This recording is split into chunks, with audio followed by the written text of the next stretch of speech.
Let's go.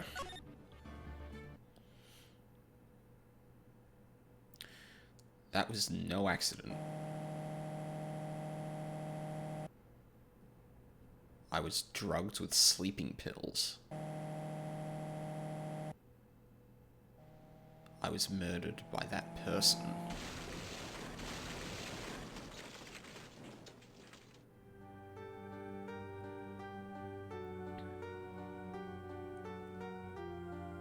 That's why I took my revenge. It's only fair, isn't it? Innie? Heiny? Hey, Game Over, how's it going?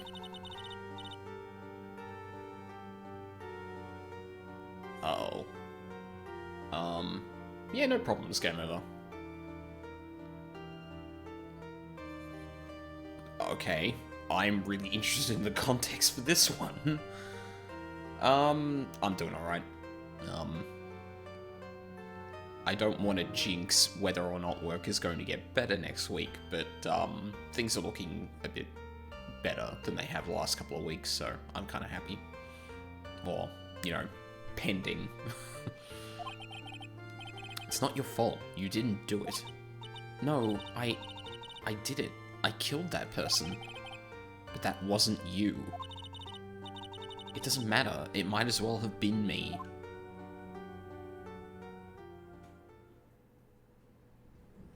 Wait, what? Okay, hold on. Is this implying that someone possessed Maya in order to kill someone? Because that's what it sounds like. Oh, starting off episode 2 with a... I don't know if this is going to be jumping the shark or not, but I guess we'll find out. I can't believe something like this happened.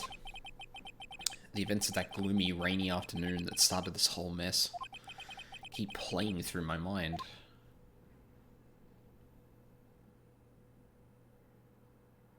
Oh, we'll be getting a flash forward.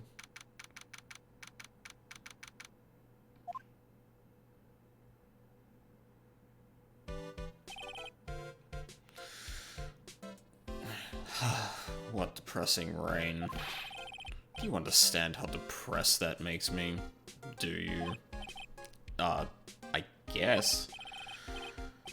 But actually, more than being depressed, I'm angry. Angry on that at that weather girl on TV. I think our little rainy spell will take a break with a day of sun. It's what that girl said. I'd stake my life on it. Well, it's the weather. But that's why I didn't bother to bring an umbrella today. What nerve calling herself a weather girl. She's going to hear about my $1,500 suit. I hate this guy already. About your case. Unless you're planning on suing the weather girl. I'm sorry. I thought that before we got down to business we could have some friendly chatter. My name is Dr. Turner Gray. I'm a surgeon. Remind me never to end up under his knife. I'm here today because of this incident. Malpractice at Gray Surgical Clinic. 14 inpatients lose their lives. Ooh, Jesus. Oh, you're the doctor at... That's really quite upsetting. Did you hear me? Upsetting. I really chose a bad voice for this guy. Yes, I heard you. I agree, it's quite upsetting, Dr. Gray. The one that screwed up was that nurse. It was her that got the medications mixed up and killed those 14 patients. And yet, now listen good, and yet, that nurse had the nerve to go and die before admitting to her wrongdoing. Huh?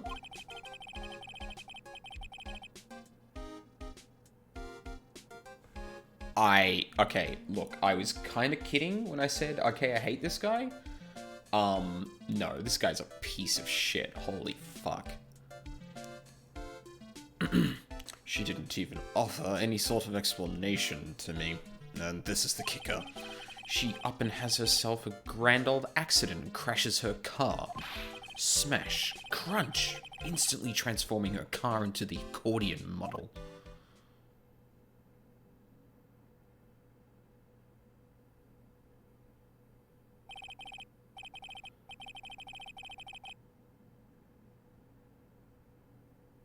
Wait, what?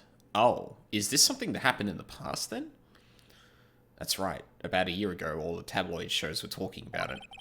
14 victims of medical malpractice and the nurse's mysterious fatal accident. There were rumors that Dr. Gray had actually caused that crash. People said it was to forever hide the person responsible for the malpractice incident. I played this, but I'm still laughing hard over this guy's attitude. Dude, he's a...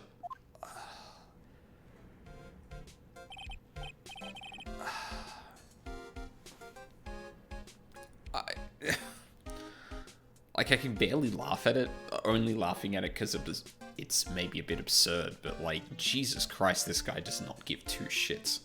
Like, I can understand being resentful, but holy fuck. Well, I guess we don't know why he's here either, so, like, if that's related to that, then maybe he's, like, just, what's the word? He's not callous, but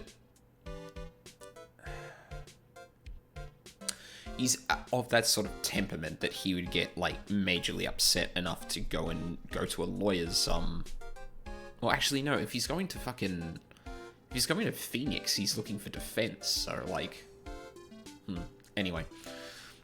Why would I? Now, I'm just going to say this once. Why on earth would I want to kill that nurse? I mean, you pretty just accurately laid out a motive there. She, like, killed the patients, and you were one of the people. Actually, I don't know if you were involved in that.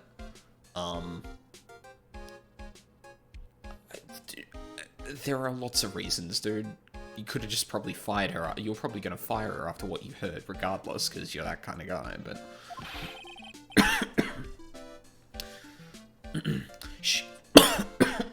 Oh, Jesus. Oh, turns out I still have Weet-Bix in my throat. She's the one who killed those 14 patients, not me.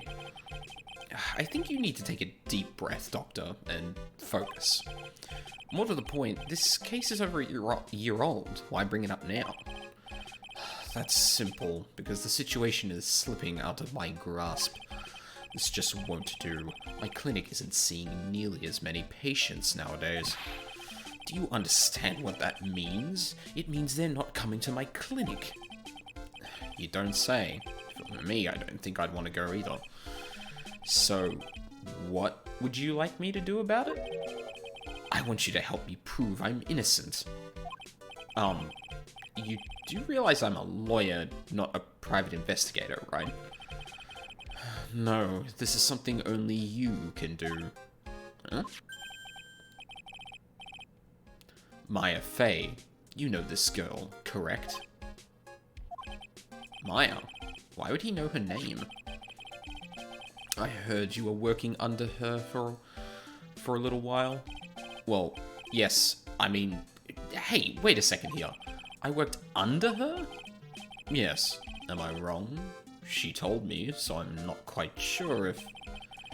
Well, we worked a few trials together, but she went back to her hometown to undergo more training.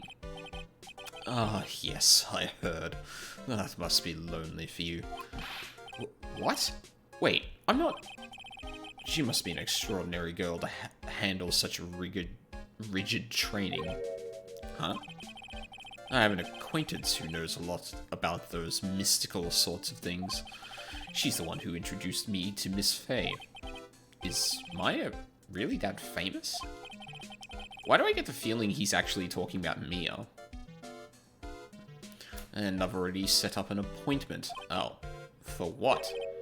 What else? A channeling. I'm going to have her call the spirit of that nurse that went and got herself killed. Oh. Maya. I wonder what she's up to right now. We, the women of the Fey clan, have always been spirit mediums. It's because the power to communicate with spirits flows strongly through us. And that's what she told me. And I guess she's learned to accept her responsibilities and become an adult. Has it even been a year?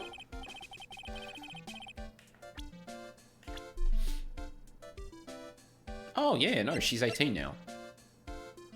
Fuck, how old was she in the first game? Like, 16, 17? I remember Phoenix's age. I wish I could actually see that, but apparently that's not important right now. Not counting training, this will be her first time channeling a spirit, so she gave me one condition before accepting my request. A condition? The condition is you, Mr. Wright. She said that she wouldn't do the channeling without first seeing you again. Me? And that is why I've searched you out. You want to see her too, don't you?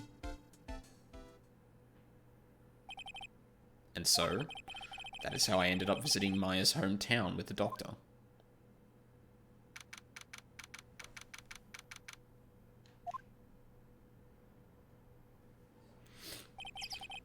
So this is Karain Village, Maya's hometown. Why, hello there. What an odd little girl. Hey, wait up, Pertley. Someone else is coming this way. Nick! Yep, there she is. Maya, how are you? It's good to see you again. Oh, and that's a remix of the original song.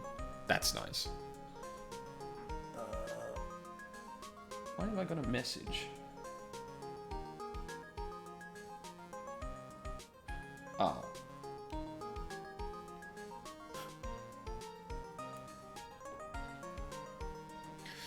Wow, I didn't think you'd really show up.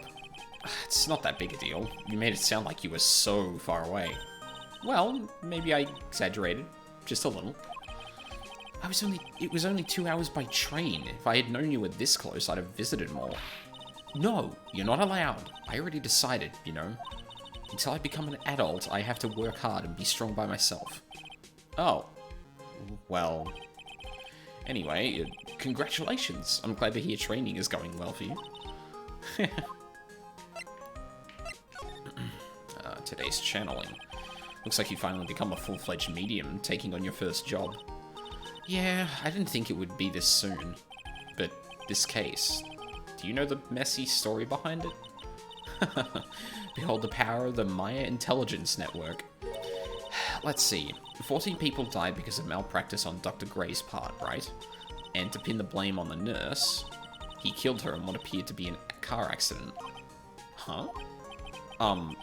So what is this Maya Intelligence Network anyway? The tabloids. Right. That's what I thought. Also, that does establish why, like, Gray would want to kill her, because, like, it probably fell on his head that,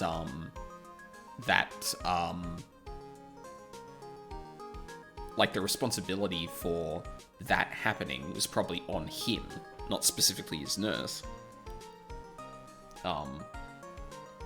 Although I guess if you were being, like, really rational, like, you could probably more show that, no, it was her fault. Unless it was actually his, but...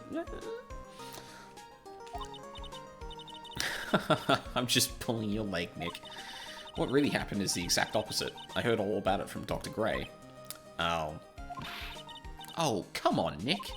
I wouldn't take a crazed killer as a client. That's too scary, even for me. Yeah, I guess so. So, this is your hometown, huh, Maya? Yep. Karain Village, but I've heard people call this place Medium Valley, too. That's a good name. Interesting. So everyone that lives here is a spirit medium? Pretty much. Most of my ancestors were too, I think. That's probably true, since the Fey ability to communicate with the dead is so strong. Actually, only the women of this village are mediums. So what do the men do? They usually work someplace outside the village. Oh yeah, I wanted to ask you about that girl I saw earlier. Do you know her? Oh, you mean Pearly? Pearly? Pearl Fey. She's my cousin. Ah. Isn't she adorable? Just like yours truly. Cousin. Wait, then that means... Is she also a... Yep, she's a medium too. Pearly's a real genius when it comes to channeling. I see. Hope I didn't scare her when I tried to talk to her earlier. Nah, it's not you. My aunt drilled it into her head that if a suspicious-looking person tries to talk to you, run away. Suspicious-looking? Well, you're not wearing training clothes, for starters. Of course not. Pearly's my aunt's most valued treasure, so she's not allowed to go outside of town. She doesn't know much about the world outside of Karain Village. Aunt? Pearly's mother is my aunt, duh. Come on, Nick. Well, Nick, I've got to get going. It's about time for the channeling to start. Huh? Oh, yeah. I'm doing the channeling in my house, so come on in, okay? After I'm done, we can grill up some spicy burgers. Alright, good luck, Maya. Thanks! Well, at least she's still the same perky Maya. Fuck is this? A giant rock that seems to be reaching for the sky. Its origins are written on a beat-up old sign. It looks like this giant rock is called the Karain Boulder. There's a really complex explanation written here, but long story short, it's a big stone for spirits to live in. Or something like that. I see. Much else to... Rustic thatch roof houses where the other villagers live line the street. They're nowhere near as large as, or as nice as the manor in front of me. It's kind of odd that I don't see any of the other villagers walking around though. Yeah, it's usually a detail that wouldn't come up in a game like this because like you're like point and click adventuring, but pointing that out is probably important, I imagine. An old bus stop. It says Karain Village on the signpost. The buses seem incredibly inconvenient since they only come 3 times a day. Oh, God. Oh, fuck. That brings back memories. So before I moved to the area I'm in now, I lived at a place where, buses on work days would come, every, like, 45 minutes to an hour, but the one bus that would take me, the one bus that didn't require any other stops or changes that would take me to a major shopping center was 3 times a day. That's it. Even on work days, which is kind of nuts, but yeah. Oh man, yeah, sorry, I just had flashbacks to, like, waiting for buses for hours, trying to manage an entire day around a single bus that comes, like, 3 times within 6 hours and then doesn't after that. Yeah, sounds terrible. It is. Where I'm at the moment, there's, like, a bus basically right outside my house that comes every 15 minutes, and it's a godsend. Plus, I'm, like, right next to a train station, too. It's so much better. I take a lot of public transport, so, yeah. I'm assuming this house is the biggest, most elegant of the buildings I can see from here. This is Fey Manor, the place Maya calls home. It's easy to be overwhelmed by its presence. Yeah, I think we need to worry about much more than that. June 19th, Fey Manor, meditation room. Oh, Mr. Wright, I'm so glad you showed. Some nice weather we're having today. Aren't you happy? No, not at all. That stupid weather girl made the wrong call again. I just realized why this guy gives me such a bad, vibe. I knew there's a member of my family that is basically this guy in terms of how he or how they perceive how the weather should be. It's really fucking weird, but like, they're the kind of person that like, if you make a claim, even though you say, look, there's a chance this is wrong, but XYZ, and that turns out to be wrong, they will call you a liar. If that makes sense. Which is like even broadly still incorrect. Like, if I couch the statement in, hey, I don't know about this, I'm not an expert, or like, you know, I'm not good at predicting the weather, for example, they will call you a liar, and it's yeah. Sorry, suddenly that hit me as well. It must have been the nostalgia from before. It just reminded me. Oh no, that's a member of my family. Good. It will rain cats and dogs today, she said with a straight face. I can't believe they allow such misguided reports on the public airwaves. Looks like talking about the weather with this guy is just asking for punishment. But anyway, this is a splendid manor. No argument there. It's hard to believe that this is Maya's house, though. I was given a guide map to this building. Here, Mr. Wright, have a copy for you too. Diagram of Fey Manor. I imagine this is going to be important. Guide map added to the court record. Let's take a look. Okay, so we're in the meditation room right now. So I imagine we're looking in this direction. So like, there's a door here and a door here. So that must lead to the winding way in a side room. And then there's the channeling chamber right there. Now, granted, there doesn't appear to be a way to get out of this building, according to this map, but yeah, partial. So I don't know if, like, I don't know how accurate it is, just because, that is clearly... Oh, no, wait, that's the meditation... Wait, hold on.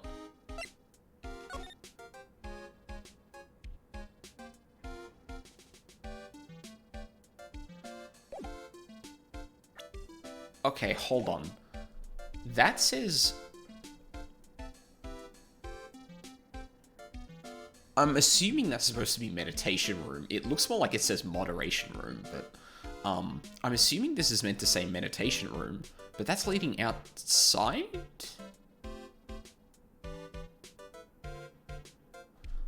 I'm confused. Today's channeling. What are you going to do once the nurse's spirit has been called? Isn't it obvious? I'm going to have her write a signed confession. A signed confession? Yes, a confession. Pay attention. I'll have her write this. 1 year ago, on May 2nd, 14 patients died due to my negligence. And then, on May 24th, I fell asleep at the wheel and died in a car accident due to my further negligence. Oh boy, I kind of see where this is going, I think. I'm sorry, and I apologize for being negligent. That's what I'll have her write. With a confession, the rain falling on my soul can finally stop. Oh, I see. So, how did you hear about Maya Fey? I heard about her from an acquaintance, a girl studying the occult at the college. The girl introduced me to this village. This is the home of the Curane School of Channeling. The home, huh? And Miss Maya is a daughter of the Master, I hear. Master? Anyway, do you see that door? That's the room where people and spirits meet. Miss Maya's aunt is in there right now. Would you care to meet her? Sure. Hang on a second. This door leads out to the winding way. Okay. So it has meditation room on the inside of the meditation room.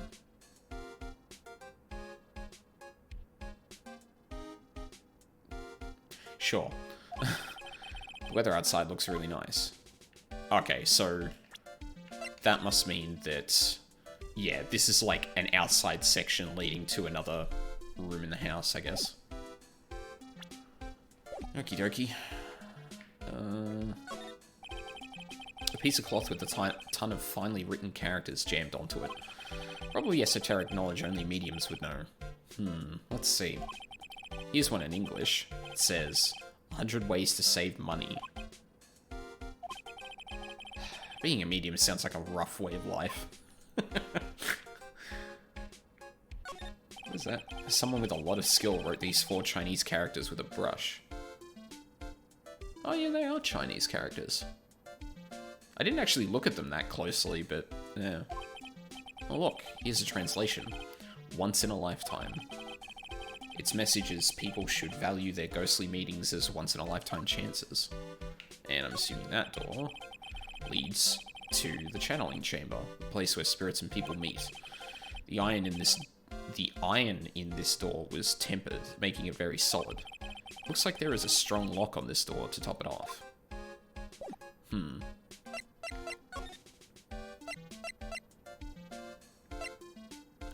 Let's go out the winding way. Oh, okay, no. This is like a ground floor with, like, yeah, going to a separate building. Okay. Wow, this garden is really breathtaking. Someone put a lot of love into it. What is that over there? Is that an incinerator? Looks a little out of place in a garden like this. Also, that looks like it's about to fall apart, but it could also be, what is it? Kitsuguri? Is that what I'm thinking of? It's basically the art of Kitsugi. Yeah, it could be similar to... Oh, Kintsugi. Sorry.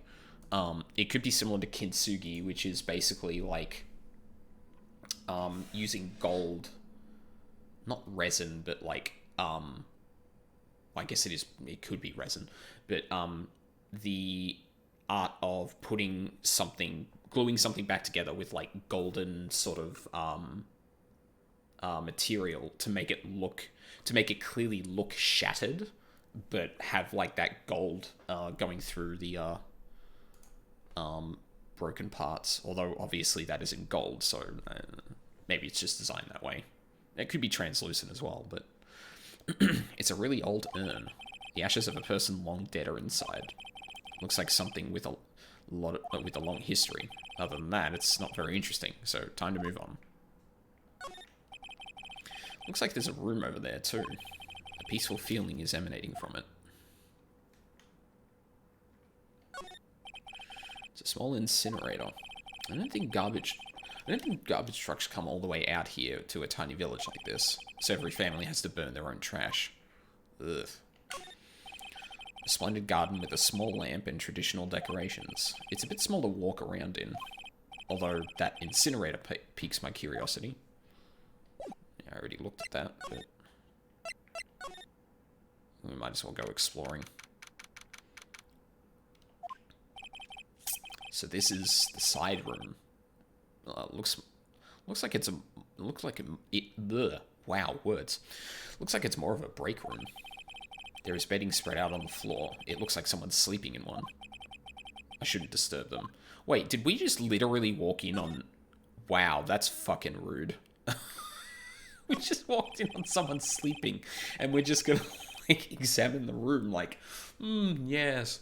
Yes, the decorations in this room are fucking fascinating, and the ambience of the garden outside, and there's just a person sleeping in the middle of the fucking floor. God. It's a decorative wooden bear sculpture. There's a plate attached to the base. Kurain Village, the heart of channeling. What the? It's a souvenir? So does this mean it's easy to spot bears here? And for them to spot you? Phoenix is sweating. It's a small alcove. I have no idea what it's supposed to mean or symbolize. If I had one of these in the office, it would end up as storage space. But here, it's decorated with some pretty flowers and a beautiful hanging scroll. I mean, I could be rude and, like, there's bedding spread out on the floor. Is that someone sleeping in one over there? She's probably an exhausted medium taking a break and catching some Z's. If I wake her up, she might be grumpy and throw a spell on me. It's probably a good idea not to disturb her sleep. Yeah, let's focus on the fact that someone could cast a spell on you rather than that just being generally rude. Alright. Back the way we came.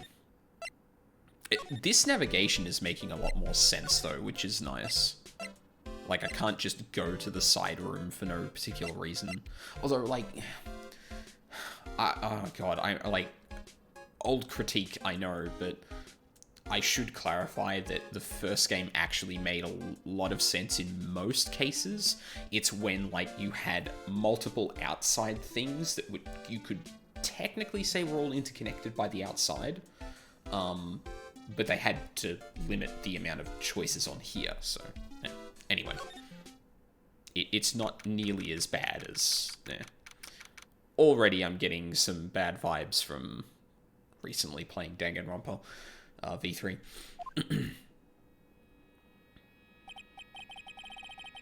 Wow. Such a strange atmosphere in here. These flickering lights. I guess they're candles?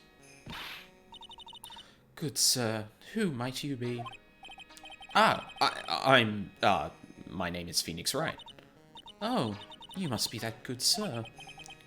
Good sir? Is she talking about me? You are a lawyer, are you not, good sir? I have heard much about you from Mystic Maya. Is that so? Mystic Maya? I am Mystic Maya's aunt, Morgan Fey. Huh. I get it. Nice to meet you. I had wanted to speak with you about a certain incident, good sir. It would seem that perhaps you asked too much of Mystic Maya in performing your duties. Most unbecoming, I'm afraid. Huh? Don't tell me you've already forgotten. Was it not for Mystic Maya and her assistants, you would surely not have won? First a girl that runs away, and now an old lady who says I stink at doing my job. When did I become the poster boy for how not to make a first impression? The past is the past, though. Let us speak of the present now. Thank you. So why do you add Mystic to Maya's name? Isn't that a little strange?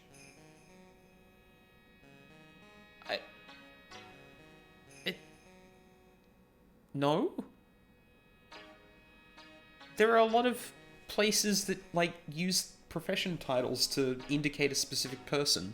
Like, either as an honorific or specifically denoting their rank. Good sir. Yes? How dare you be so rude and disrespectful towards Mystic Maya? I'm sorry. She must be addressed by her proper title, good sir. You must call her Mystic Maya. So, about Mystic Maya,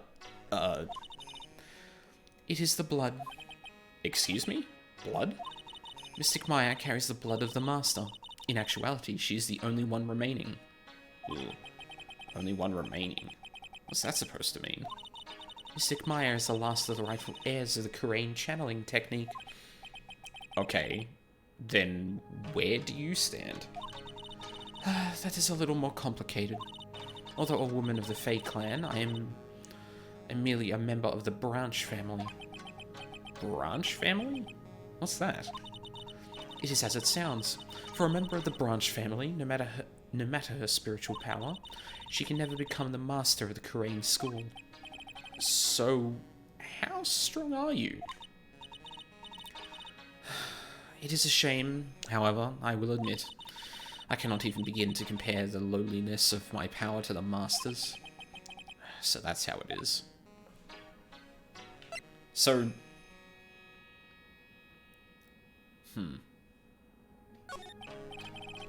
So today's channeling will be her first?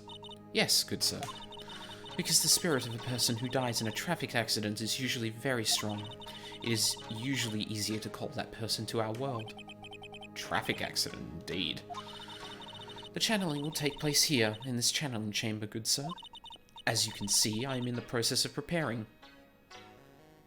Yeah, I was about to ask, like, I know we're in a room full of candles, and that uncharacteristically looks like wax, so, like, are you drinking from that? Blowing on it? I'm confused. So, this room is the channeling chamber?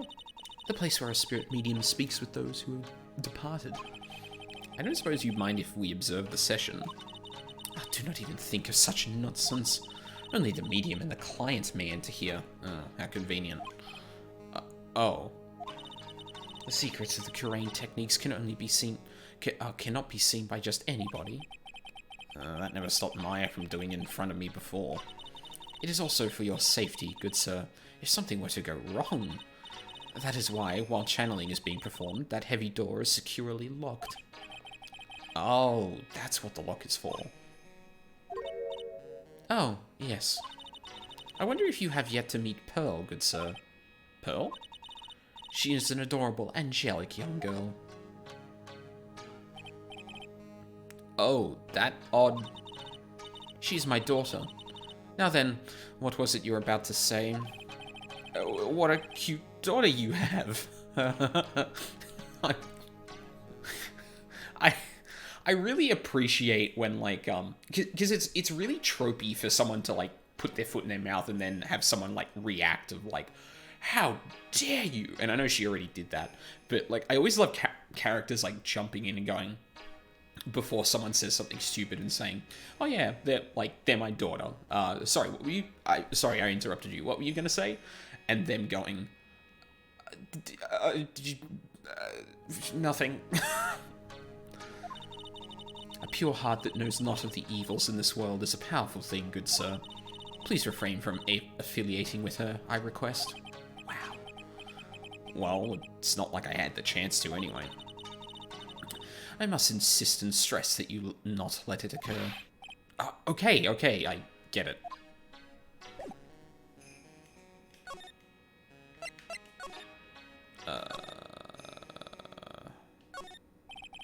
I guess this is an altar. Whatever it is, it feels very important. A mirror-like object with a cloudy reflective surface. And some branches of a sacred tree have been set in a predetermined arrangement. Good sir, I wonder if you would please not touch the sacred objects. Those objects are being offered to the spirits. If you were to touch them, good sir, they would become cursed. Yes, cursed. She really didn't have to talk down to me. I'm not that much of an idiot. Are you, though? I had an entire game of you bumbling around in some regard every single case, so... I mean, she doesn't know you that well, but, like... Yeah, sorry, Phoenix. This folding screen is really showing its age. All of its edges are a bit tattered. The lettering is fading, too. I think I recognize a few of the characters on here. Kura-in? I'm pretty sure that's what it says. Maybe I'll ask Maya about it later. I mean, that would make sense. The fuck is this? Can't examine it. Is this like a cupboard or something? There's some empty space behind the folding screen. The light of the candles can't reach back there, so it's completely dark. Interesting. This is where the medium sits, I assume. There are 4 panels of this flooring. Straw in the flooring feels a little damp, probably from the humidity in the air. Oh, so we are actually touching things. See, I thought it was kind of unreasonable that someone was like, hey, don't touch things when we're just examining things, but apparently Phoenix is just kind of touching whatever whenever we examine something. The meditation room is on the other side of this very heavy-looking door. There is a giant iron lock where the handle is. It feels like a curtain that separates the normal world from the spirit one. Okay, well... Now that we're done with that, I mean... Talk to her. I don't think there's really anything to present to anyone, so I guess we go outside?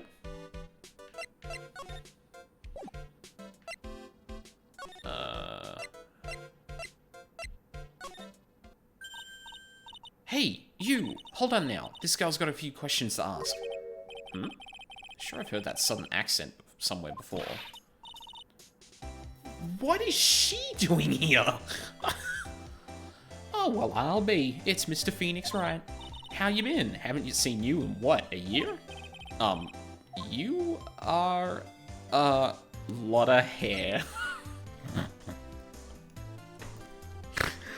Oh, that's good. I like that. I wonder how much that was actually planned. Oh. You're a lot of heart, right? Bingo. I'm the one and only paranormal photographer, a lot of heart. So I guess you're still at it, being a photographer, I mean? Of course. And today, I'm gonna get myself a real scoop. You wait and see. Oh, that's right. This ain't no time to be wasting time. Channeling's about to get started. Is it that time already?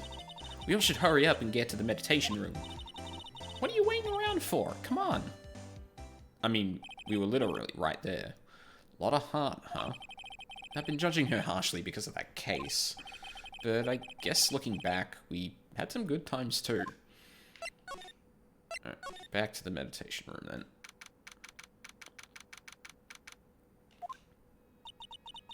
We will now begin the channeling. Mystic Maya, an honored guest, please proceed into the channeling chamber. Oh, with this, I can finally swat all those pesky flies once and for all. You hear me? They won't be able to say a single bad thing about me after this. You would love to hear them apologize, wouldn't you? Wouldn't you, Mr. Wright? Me? Yeah, I sure would.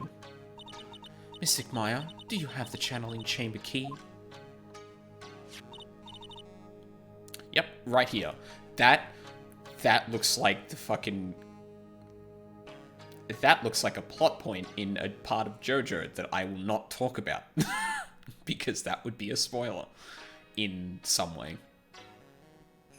Like, even barely scraping what that is...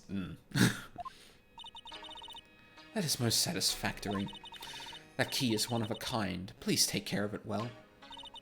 It'll be fine, Aunt Morgan. I won't lose it. Trust me. Okay, Dr. Gray, let's get started. Finally. Let's go.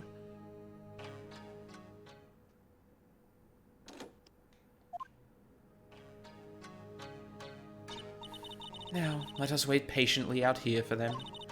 Please have some lovely bitter green tea and jaw-droppingly large strawberry desserts. Hold on now, Granny. Granny? How come we ain't allowed in that room? Dear madam, you have an impressive grasp of English. From where did you learn it? What? I'm from the heart of the Heartland. Is that so? Then I humbly request that you return to this heart of the Heartland. What are you... This is Kurain Village. If you cannot follow our traditions and rules, we request that you leave. Sorry. Wow. She shut Lotta up. Now that's impressive. I mean, when you have a death glare like that, like... Now then, let us wait.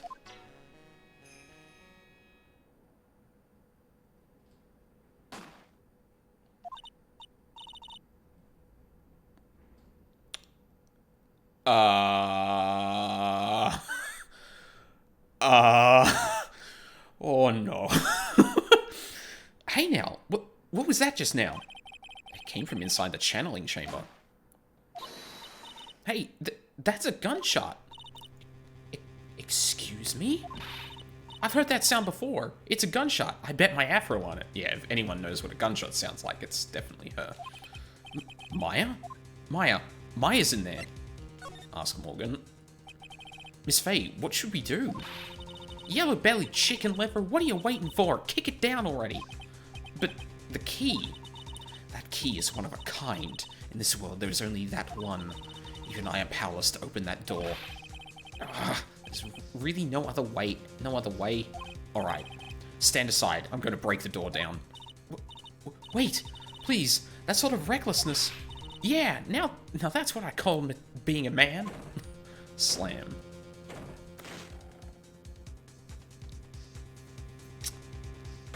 Well,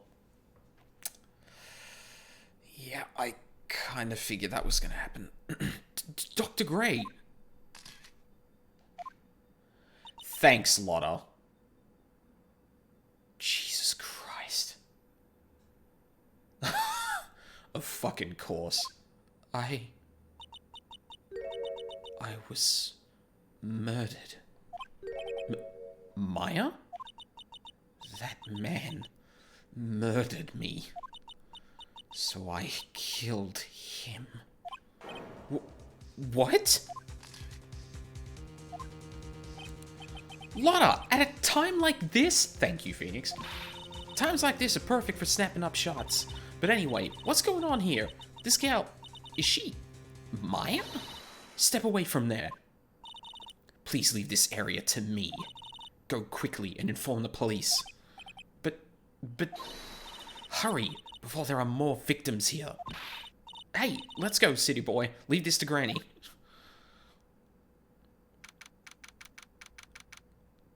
Damn. That sprite of Maya, like, covered in blood and very clearly possessed is... Like, there's nothing directly about it that's disturbing, but, like, it's just so off from her usual demeanor that it's... Yeah. It's haunting.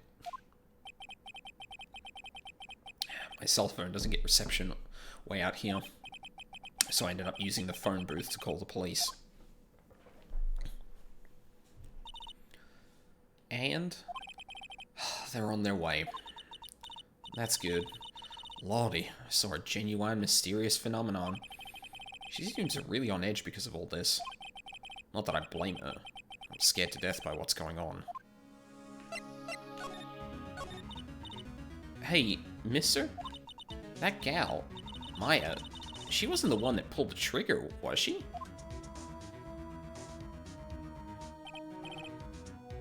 Oh, yeah. Lola doesn't know that when Maya's channeling, her whole physical appearance changes. Then again, weren't there only the two of them in there? I reckon she must have done it then. Lotta, what do you know about Dr. Gray? Not much, but I did some digging. That's one gent with a bad reputation. Really? I hear he's good at surgery and stuff, but his personality stinks like wet sheep. I sort of got the same impression myself. He's really controlling. As soon as his nurse or patients don't do what he says, he starts hollering. Must have been real rough to work for him. Yeah, ain't that the truth? I mean, I don't... Can we actually move? Oh. I mean, yeah, I guess we did call, so we're just gonna go back and see what's up. Ah, Mr. Wright. Miss Fey, how's, Mystic Maya? She has returned to this world. The spirit severing technique was successful. Let me see her, please. She is still unconscious. I humbly request that you wait outside for her recovery. I guess I just have to wait. Oh, that was the sigh at the end, not at the beginning. The police are here. Oh. The police are here. Sorry to keep you waiting. Huh? You again? What are you doing all the way out here, Detective Gumshoe? It's actually kind of funny. I was in the area for a business trip, pal. Well, time to check out... time to check out the crime scene. I'll have to question everyone here later on. So just sit tight, alright? Why am I giving him an American accent suddenly?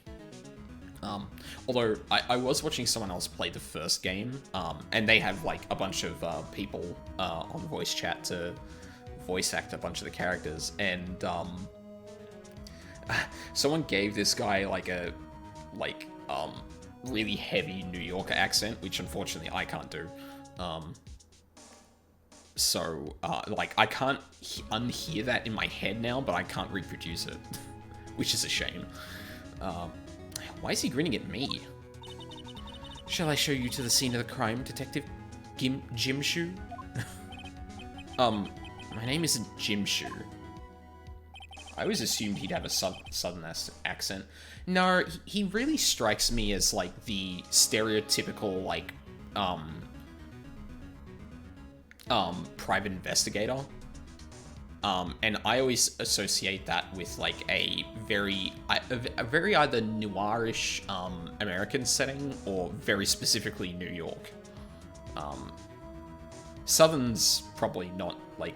I mean, you got Lotta Hart, then you've got, Marshall, who I assume would probably have a southern accent. I don't... Yeah, that doesn't really match up for me, personally. Just because, like, Detective has much more of an association with, like, areas like New York. Much more than the South. The two of them went into the channeling chamber. I guess all I can do for now is see what everyone else has to say.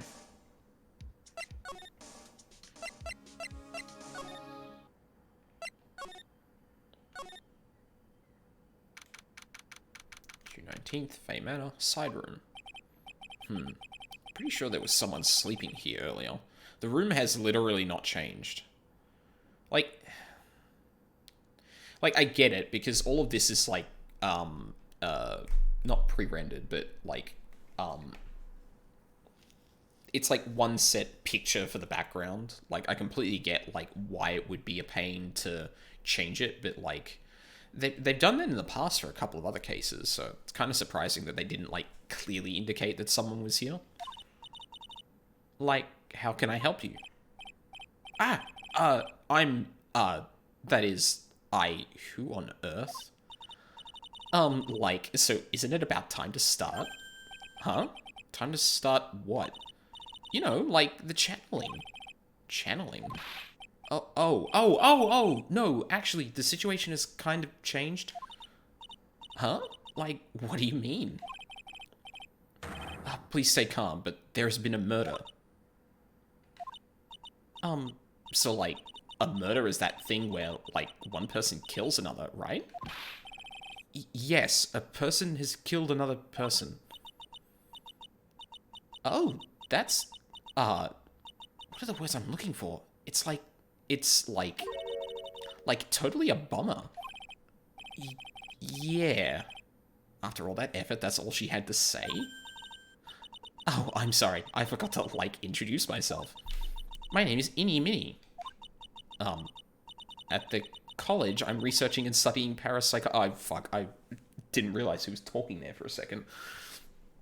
At the college, I'm researching and studying parapsychology. Parapsychology?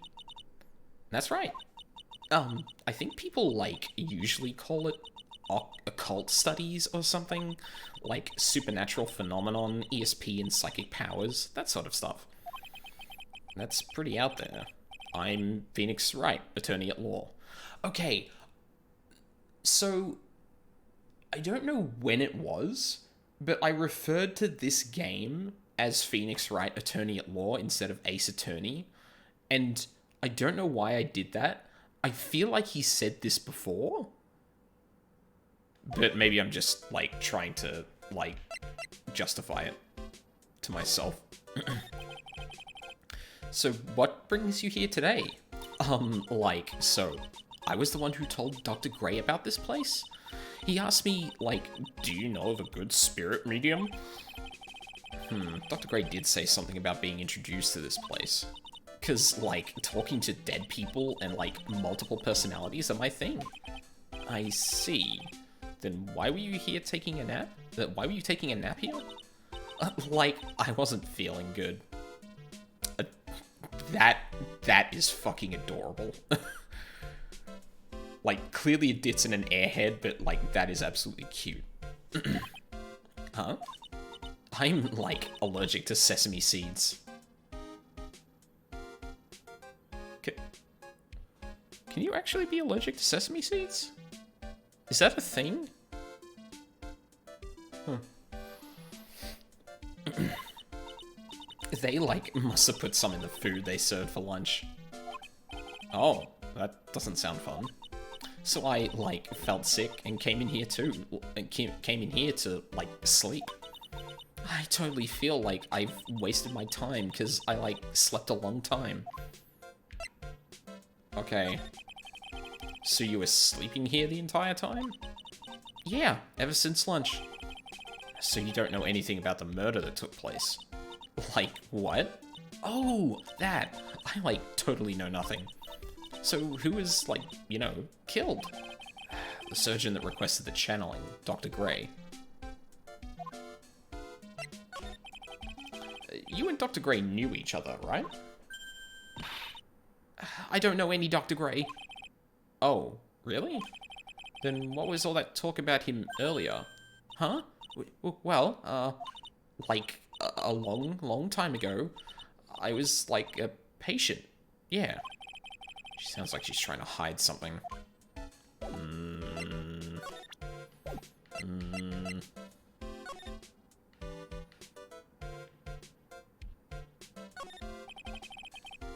left the blanket a mess. Are you going to fold it? Like, I had a really good nap, and, like, I was thinking of leaving it like this. So, like, it's all set for tonight. This is the first time I've seen a sliding door like this in person. Oh, right, because we're in America, Japan. From here, I can see the winding way and the little garden in the courtyard. Actually, maybe that's not so... Maybe that's not so uncommon. I guess it's possible if someone's, like, lived their entire lives in the city, even in Japan, they may have only come across this, like, very rarely. I don't know, that seems far-fetched to me, but, like, never been. Never been. I can't. I have no idea. Okay, well, just gonna leave then.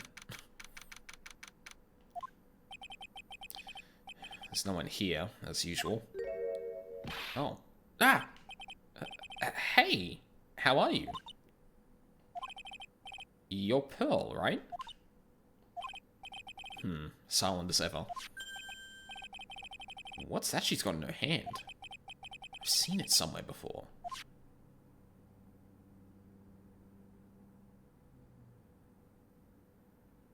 Wait, what? Hold on.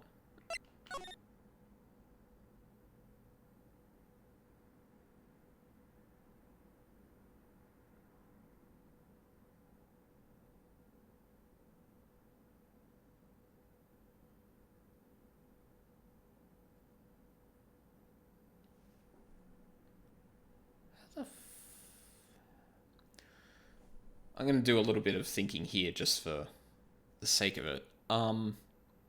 So Maya and Dr. Gray enter the channeling room. Maya has the key.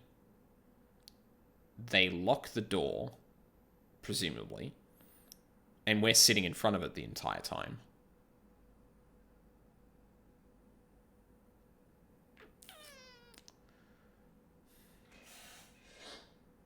I guess it's possible someone was already in there. Like, I'm trying to think of, like, how there's a way that, well, actually, I don't know how Pearl got the key, so it's kind of up in the air. But I'm just trying to think of, like, is there a possibility that the key changing hands at some point would make sense here? Other than just finding it after this whole thing went down.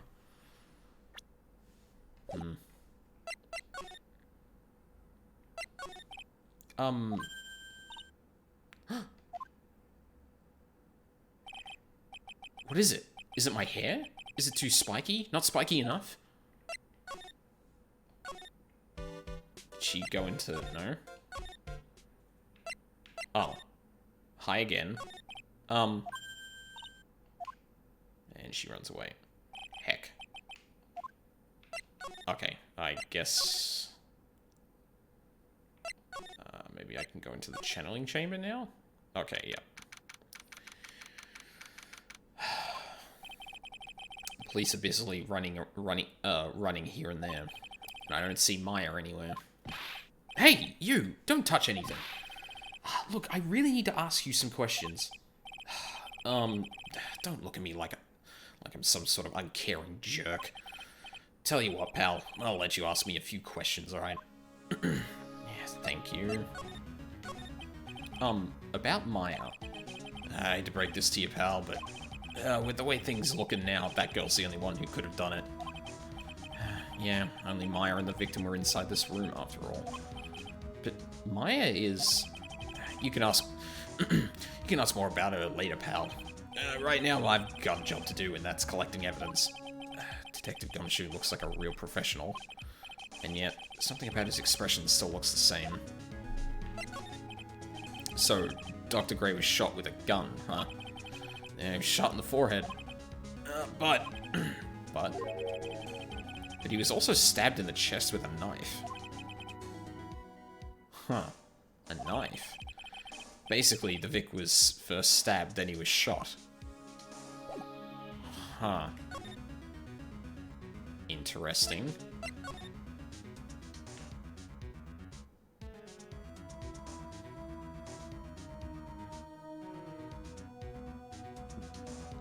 Is it possible he died from the stab wound, I wonder?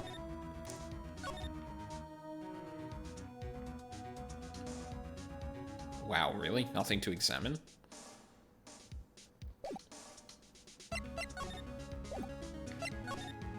Okay. Oh, shit. There was nothing for me to examine in there, so, like...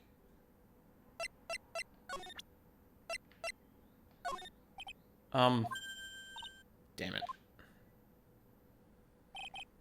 What is it? Is my hair? Small incinerator. Yep, garbage, right.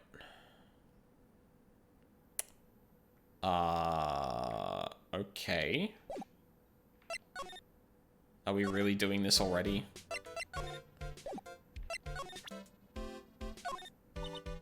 Like, I'm really sorry, but I'm not all that smart. So I don't, like, get it. What does it feel like she's just putting on an act? Yeah, it does seem a bit overdone, I'm not gonna lie.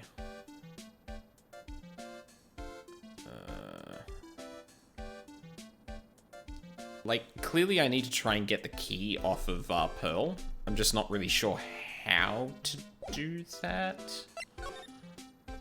Although I haven't seen Morgan around.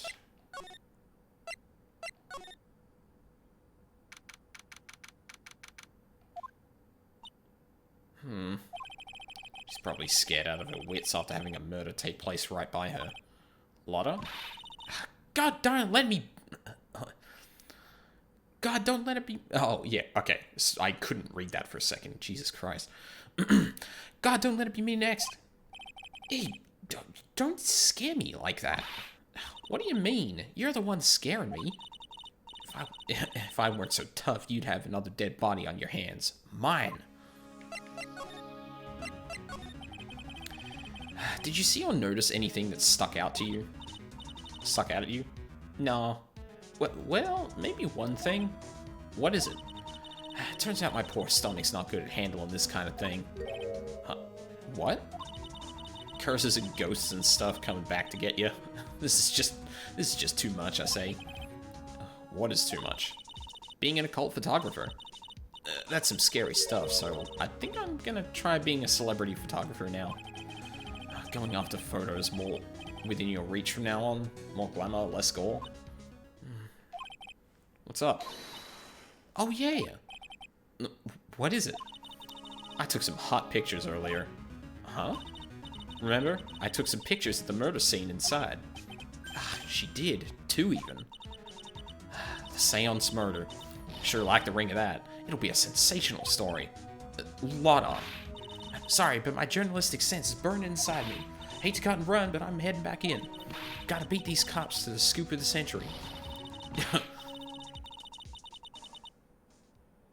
There she goes. I don't know who's scarier, Lotta or the spirits. And why does it feel like we've been through this before? Well, I mean, I mean, you have.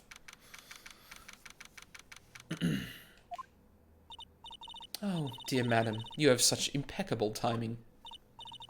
Like, what's all the buzz? Alright, everyone, listen up. You too, pal. I'm going to give you all a brief update. Right now, it looks like the investigation's not going to be done until real late. That is a terrible shame. I propose that everyone sleep here under the roof of the Fey Manor tonight.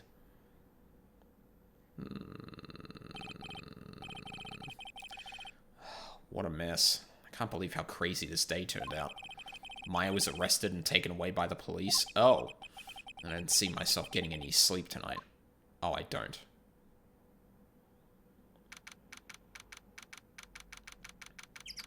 Bright and early. Ugh. Morning. I guess I must have nodded off at some point. I hope Maya's okay. I should hurry and get to the detention center ASAP. And that's probably where we meet up with what we saw in the beginning. Nick! Maya, what am I going to do? I never imagined it would turn out like this. Calm down, Maya. Take deep breaths. Come to think of it, the first time I met her, it all started right here, in this detention center. I finally get to see you again, and it's not your fault. You didn't do it. No, I did it. I killed that person. But that wasn't you. It doesn't matter. It might as well have been me. I was too weak, and I couldn't control the spirit's power, so... I don't want to bring up the case quite yet, but... You don't have to be nice to me. I understand. So you're the master or something of the Curain School of Channeling? Actually, my mother is for now. But since that title has passed from mother to daughter, I guess I will be someday. But many people think that channeling isn't real, that it's all just an act. You believe in us, don't you? Yeah, because I've seen it with my own eyes. Maya's channeling a spirit. Not only her voice, but her whole physical appearance changes. It's a supernatural phenomenon that occurs every time. Yeah, it usually doesn't look as foreboding as that. It happened this time too. Dr. Gray said that he wanted to call the nurse, so... Maya's body must have taken on that nurse's appearance. Yeah, because, once again... I mean, I shouldn't, but... Yeah. Gotta have some reason to show Maya's tits, I guess. What exactly happened in the channeling chamber?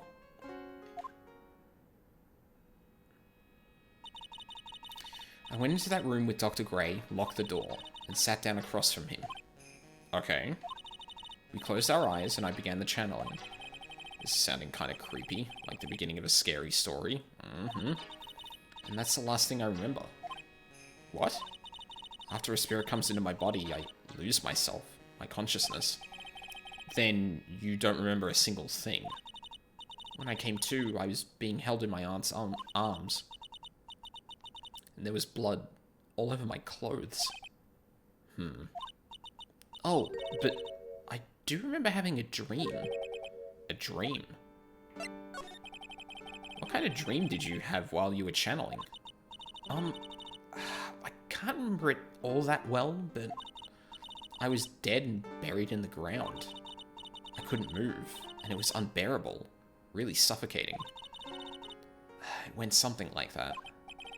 I see. I have no idea what to say to that. There was a really familiar smell, too. Under the ground? Yeah, I can't quite place it, but I know I've smelled that same scent before. I guess this is about all the information I'm going to gather for today. I'll be back later, Maya. In the meantime, please make sure you prepare it, okay? Huh? It? What is it? The document requesting me to be your attorney, of course. But... What's wrong? Are you sure? I mean, I'm guilty. I'm a murderer. No one's decided that yet. But I did. I killed that person with these 2 hands. That's enough, Maya. It's hopeless. If you defend me, you'll lose, I'm sure. Stop it. Help me. Nick, help me. I'm scared. Don't worry, I will.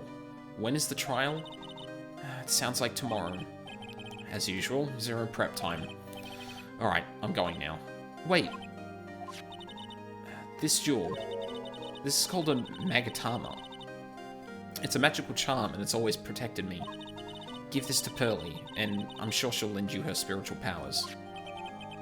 Slightly translucent. It's small, but it has a deep, profound aura about it. Okay. So I guess I can go back to, yeah, the village. Jesus, that's going to be a rough trip. 2 hours back and forth. I have to save Maya, no matter what. It's her life on the line. What in the world happened in that room yesterday? Very good question. Enough time to sleep in the bus. Yeah, I mean, but, like, when you've got, like, when you've only got a day to prep for a trial, 2 hours is a lot of time. The meditation room nurtures all mediums, young and old. Even mediums in training, I'd wager, but it's pretty deserted today. Probably because of the murder yesterday. Alright, first things first, let's see if we can gather anything else from here. Looks like Detective Gumshoe isn't here today. I should take this chance and thoroughly check this room. If I'm lucky, I might uncover a clue or 2. Ah, fuck. Oh, Mr. Wright. Good morning. I'm on my way to go meet Mystic Maya, and I thought to bring her some items to make her feel more at home. Namely, tea so bitter you lose your tongue and jaw-droppingly large strawberry desserts. I'm sure Maya will be very grateful. That's Mystic Maya, good sir. Ugh, she's one scary lady. Oh dear, sweet Mystic Maya. Pearl wept constantly for you last night, as I did. I know it's important for me to search the site, but I should ask her some questions too, while I have the chance. That is a very good thing. I would like to ask you a few questions about what happened yesterday. Do you mean that awful tragedy? That man murdered me. So I killed him. Maya? Step away from there. Please leave this area to me. Go quickly and inform the police.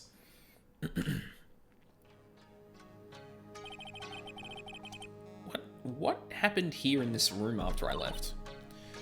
Well, first I struck Mystic Maya on the head. To make her go unconscious, correct? That is correct. Next, I performed the spirit severing technique.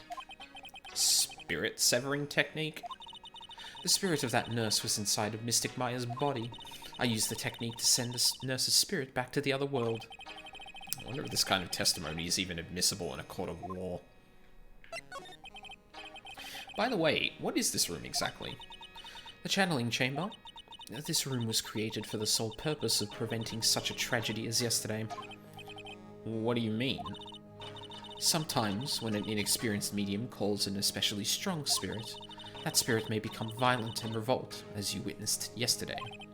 Revolt? But how? When a spirit enters a medium's body, she loses her will and her self steps aside. To put it another way, the spirit is borrowing the medium's body, good sir. But isn't that extremely dangerous? An experienced medium has little problem controlling a spirit. But Maya, I mean, Mystic Maya, that was her first channeling. And that was why I insisted on locking the door. However, I never thought that would be calling danger upon the client himself. I am grateful that one of our heirlooms was not damaged in this horrible incident.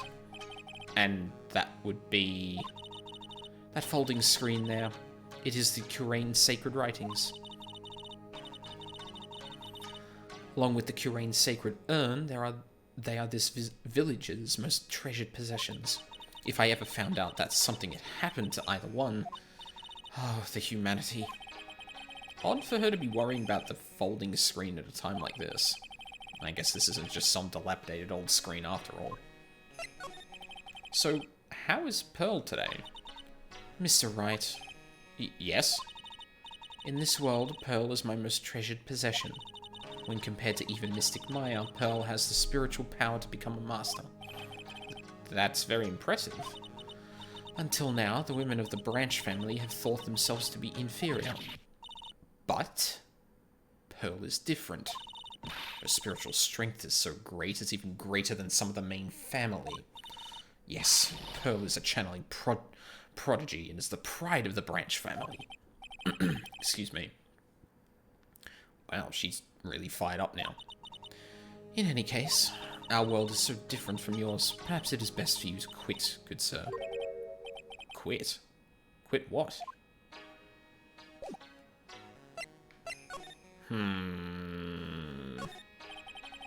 There is some empty space behind the folding screen.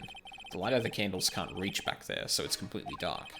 I hope no one is hiding back there. It's a beautiful and expensive folding screen. It also looks quite old. There seems to be some sort of sacred text written on it, but I can't read it. This is... It's a hole. Could this have been made by a bullet? Huh. About 8 inches off the ground is a small hole that looks like a bullet hole. Well then, I do believe it is time for me to take my leave. Alright, please tell Maya I said hi. Phoenix. What was that? I mean, Mystic Maya. I will tell her. Whew. Few indeed. I guess this is an altar. Whatever it is, it feels very important. A mirror-like object with a cloudy reflective surface and some branches of a sacred tree have been set in a predetermined arrangement. I guess they're used during the channeling. Slide to the left. This is where the medium sits, I assume. There are 4 panels of this flooring. The straw in the flooring feels a little damp, probably from the humidity in the air. No matter what I do, my eyes keep getting drawn to the pool of blood in the center here. Really? Nothing for... Okay. The meditation room is on the other side of this very heavy-looking door. The lock on it is broken because, well, I broke it. Doesn't seem possible, but I managed to break it pretty badly. When we want to do something bad enough, people can do the most amazing things. Alright. Guess that's it for here. Let's see if Pearl is around. Little Pearl isn't here today. Maybe she's at school? Wow, really? Oh, fuck. There you go. Okay. Side room? Oh, hello. Oh, hey, like, you're that guy from yesterday. The, dentist guy. No, I'm a lawyer. Ah, that's right. Mr. Smith, Esquire? That's right. Wait, I mean, you're wrong. My name is Wright. Smith, Wright. Well, I got like 3 letters at least. I don't think she gets the point. Anyway, why are you here? Oh, anyway, why are you here? So, like, I studied this thing called parapsychology at this college, and, you told me about that yesterday.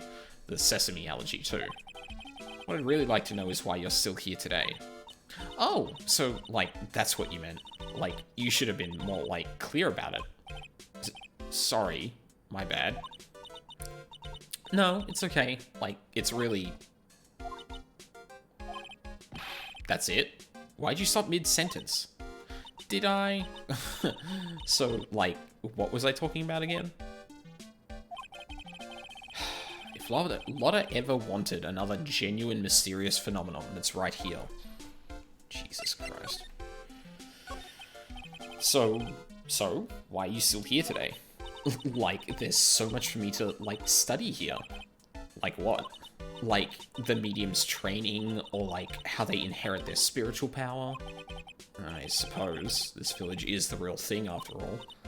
So, like, I asked if I could stay here for, like, a little longer. She sure seems like she, like, the carefree type, at least on the surface. Have you heard about the murder? It's, like, totally scary, she says, with a silly smile plastered on her face. So, do you know anything about it that might help? Somehow I don't think she has a grip on reality, let alone what's going on here. About the victim, Dr. Gray. I don't know who you're talking about. Like, wait, I think you asked about him, like, yesterday too. That's right. Her reaction yesterday when I asked was a lot more extreme. You and Dr. Gray knew each other, right? I don't know any Dr. Gray. Oh, really? Then what was all that talk about him earlier? Huh?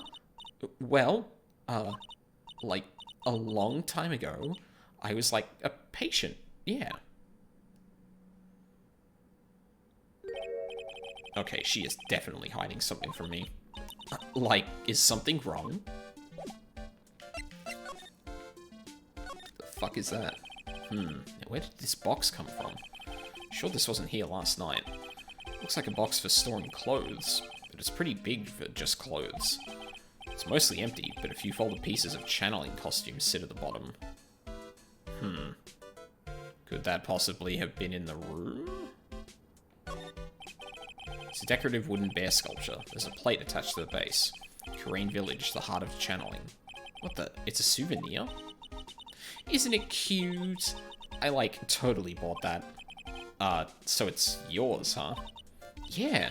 So, like, this village is really famous for, like, channeling and bears. Huh. Wait, famous for bears? But it's, like, okay.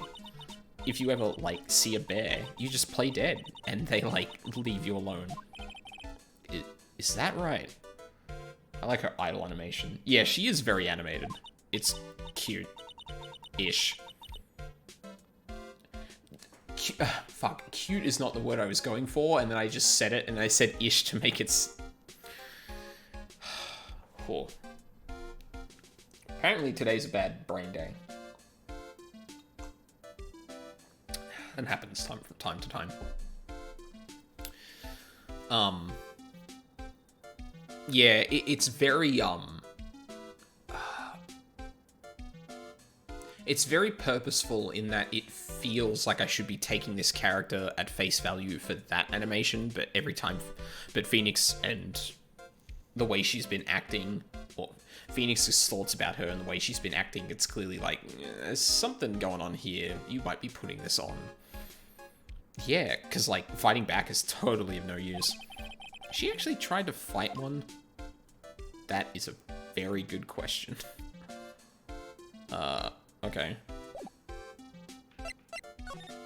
Talked about everything.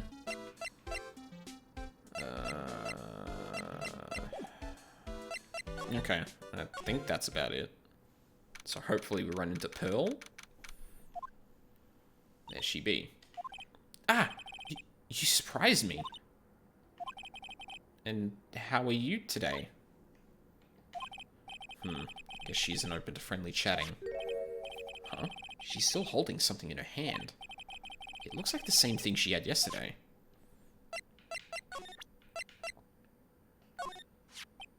Oh yeah, Maya said to give this to you.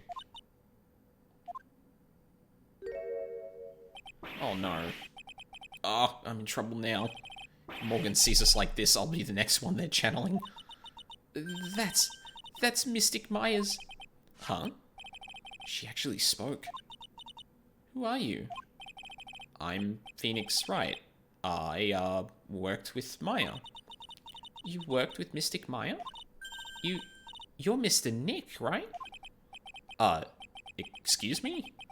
I better know who she picked up Nick from. I know who you are. You're Mystic Maya's special someone. What? Oh, yikes. So then, of course, you're going to help Mystic Maya, aren't you?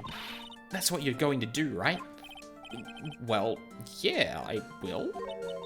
Oh wow, it's like a beautiful fairy tale. That earnest look shining brightly in your eyes. It must be true love.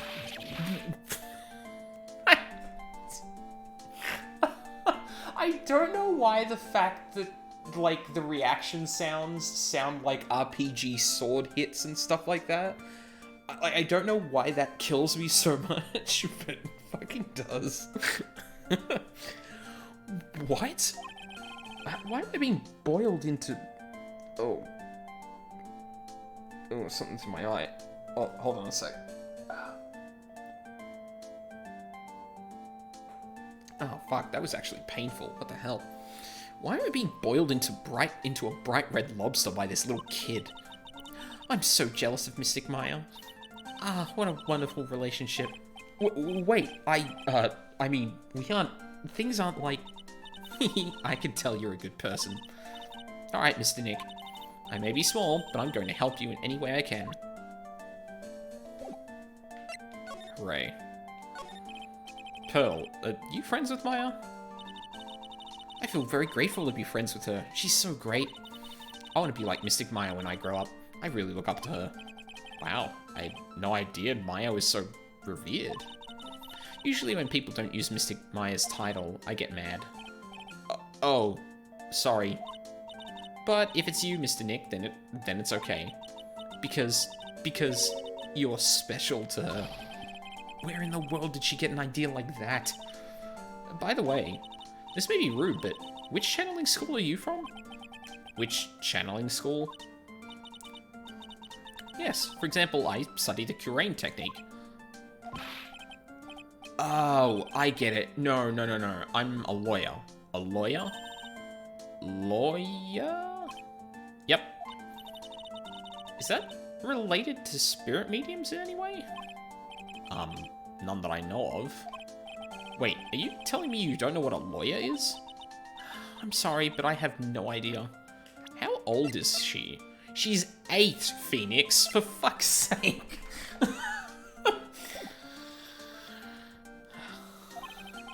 Maya did say Pearl doesn't know much about the outside world. She's also 8. Come on, dude. So what's that you've got there, Pearl? Oh, this? I found it yesterday. If you want it, I can give it to you. Alright, well, if you really want to give it to me. Hee. You look like a child at a toy store, Mr. Nick. She not only speaks in a refined manner, but laughs in one too. An old steel key. A green jewel is set in the center of the key's grip. Mr. Nick? Yes, Pearls? I can call you that, right? You're too cute to just call you... You're too cute to just call you Pearl. Is that... I feel like you don't need the you there, but... Sure, Mr. Nick. Are you sure it's okay for me to have this Magatama? Yeah, it's okay. I was told to give it to you. But I can't accept something like this. All I really should do is charge this with this Magatama with spiritual energy. Spiritual energy?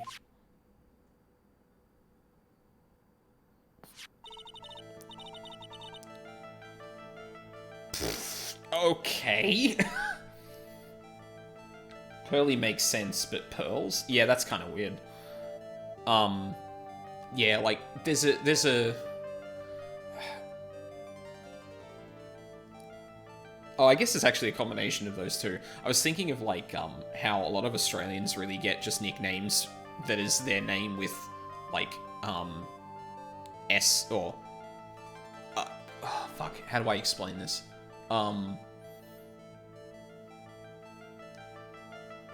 Like, kind of like how you put Pearly, but instead of Pearls, like, using a Y in there, but sometimes, like, SY as well, tends to be just, like, the default for nicknames. But yeah, Pearls is weird.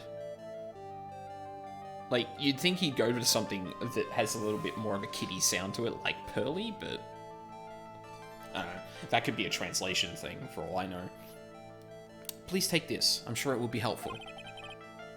What do you mean? It will let you see people's secrets. See people's secrets? Yes. If it's alright with you, I would like to accompany you for a little while. I can explain the Magatama's power to you when we meet someone hiding a secret.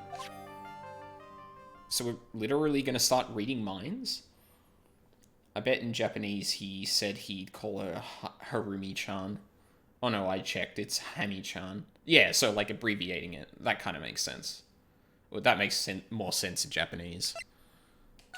Okay, well, I know there's someone who's hiding a big fucking secret here. Hello again. We seem to be seeing a lot of each other today. Aw, she's like totally cute.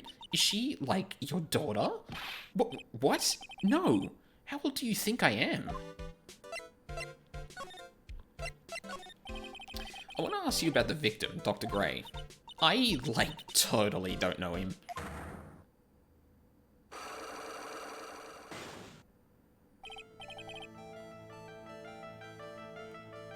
Okay, was not expecting... All I can think is JoJo reference.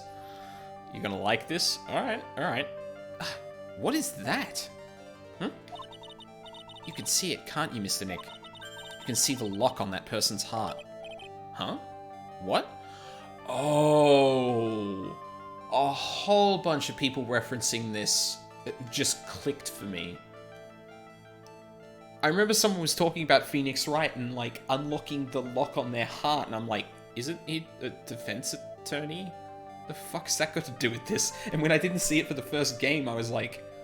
Well, I mean, it wouldn't have come back to me because, yeah, but... Huh? What? This is the power of the Magatama. Only you can see these psych locks, Mr. Nick. Psyche locks? I'm pretty sure that's meant to be psyche. As in someone's psyche. Because psych would just be without the E, but... Psyche locks, huh? The more someone wants to hide their secret, the more locks you will see. If it's only one, I think you can easily unlock it. Unlock? But how? Please use Mystic Maya's Magatama on this person. And let's remove the lock. I have no idea what she's talking about, but guess I'll give it a try. You must be careful though, Mr. Nick. If you make a mistake, it will hurt you. If you don't think you have the proof you need, you must have the courage to stop. Well, I've got to start somewhere. Let's give this psych lock thing a try. Okay. I'm gonna ask you again. Did you know Dr. Gray? I totally don't know that guy. Like, you're totally more persistent than a roach. I mean, I don't think I have the proof for this. This girl's hiding something, I'm sure of it. I guess I have no choice but to remove this lock. Alright, so first I have to use Maya's Magatama. Oh, okay, right. I didn't think that was gonna... Wait, do I present it? Oh, yeah, okay.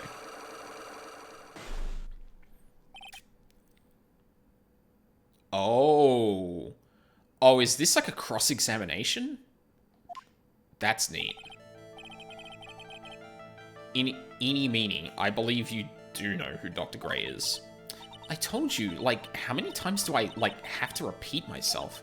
If you're, like, so totally sure, then where's, like, your proof? While it may be possible that you never actually met Dr. Gray in person, I do believe you might have at least indirectly known of him. Like, what do you mean, like, indirectly? I should try to show that the possibility existed for now. So something that shows a possible connection between Innie and Dr. Gray. Literally nothing I have.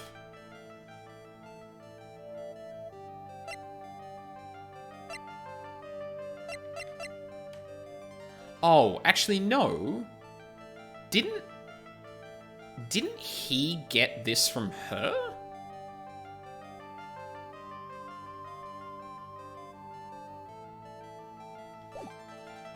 Fuck, I don't think I have enough evidence yet. I should investigate and gather some more clues before I try again.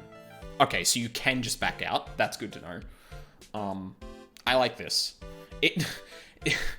I mean, it's weird that this is...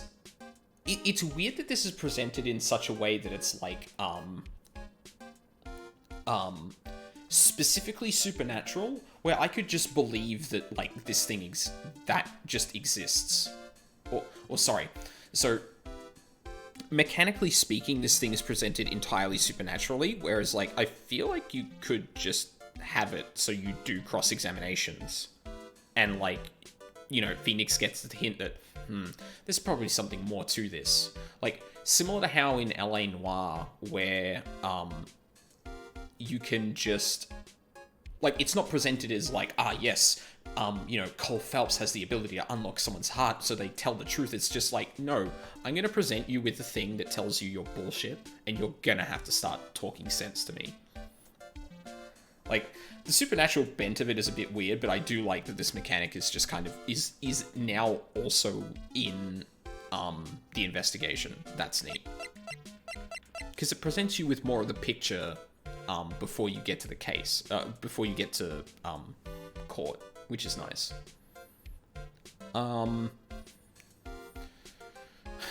So, you know what, I'm gonna try it. Might as well give it a shot.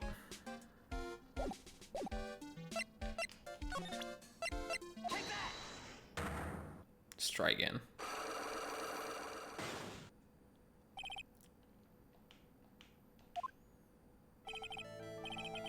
Believe you do know who Dr. Gray is. Told you like I don't. What's the proof? I don't know if I'm remembering this correctly, but... Here is your proof. Like, what is that? Ouch. I guess it doesn't have anything to do with it. Oh, shit. Oh, well. Pearls did warn me. If you make a mistake, it will hurt you, she said. If I don't have enough evidence, I should probably stop. I should take another look at the court record and think it through one more time. While it may be possible that you never actually met Dr. Gray in person, I do believe you might have... At least, yeah. No, it's... Yeah, that connection was too direct, I guess.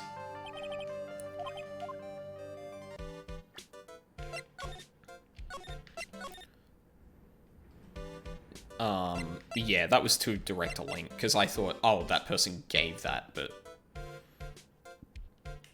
I also don't have a,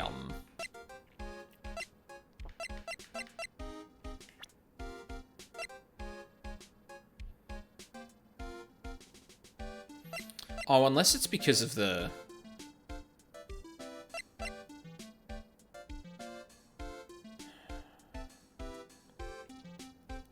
Unless it's because of the malpractice incident, maybe? You know what, I might as well have a look around before I go doing more stuff like that. Although I think I already did everything? Oh. Hey, it's you, pal. So you're going to be a lawyer, yep, I bet. Yeah. Oh. I really feel bad for you, pal. Just this once, I wish I could be on your side. Detective Gumshoe. Yeah, but I shouldn't be saying that kind of stuff to you. Hey, you're a cute kid. I'm not scary, honest. Wow, I never knew Wow, I never knew Gumshoe liked kids. Hey, I know, I'll show you something cool. How's this? It's a real genuine pistol. Gumshoe! I really like that mechanic, makes investigation a little more involved. Yeah, like having more of the, having more of the problem-solving aspects of this bleed into the investigation is really good. Like, I think that was something that was generally lacking in the investigation. Like, it wouldn't make you upfront try and think about something. And I think that was something this game did a lot, was presenting you partial pictures and then asking you to make connections. Like, I do think that's good. You know, overdoing it a bit might be... there is a way you can overdo it, I guess, but, like, at least from the way this looks like it's going, it's going to be pretty... It's going to be a pretty neat mechanic. Also, fucking... Yeah, thank you, Phoenix. Detective Gumshoe, what are you doing showing us something that dangerous? Oh, sorry. Fucking Christ, dude. What about Maya and the charges against her? I don't think you can win, pal. If you're talking about proof, we've got a few pieces. You've got proof? Yeah, pal. That puffy-haired photographer's going to testify tomorrow. Fucking god damn it. Must be talking about Lotta. Actually, speaking of Lotta, I took some hot pictures earlier. Huh? Remember? I took some pictures at the murder scene inside. Lotta's hot pictures. Wonder what her camera captured. Besides, you must have realized by now, pal. There's no way anyone other than Maya Fey could have done it. What am I supposed to say to Pearls now? About Dr. Gray. The victim wasn't super famous, but people still knew who he was. His face was all over those tabloid shows last year. Yeah, I know. I was looking through some newspapers from last year and... Huh? Could have sworn I had... I cut an article out, but I guess I must have lost it. He's searching through his pockets, and boy, are those big. Looks really interesting, too. Hey, do you have a copy, pal? A copy of that article? I think Dr. Gray might have bought a copy to the office when he came by. Oh, there we go. About Maya's trial tomorrow. Now I got 2 pieces of news for you, pal. 2? Yeah, bad news and even worse news. So which do you want to hear first? I don't really care. It doesn't change the fact that I'm not going to like it. Alright, pal. Well, the prosecutor for the trial is Prosecutor Von Karma. Excuse me? What? Von Karma?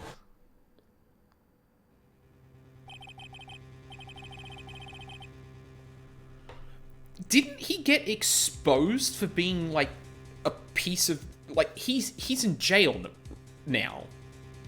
We figured out that he had murdered and conspired to murder people. He never lost a case in the 40 years of his career, and he raised a fearsome disciple.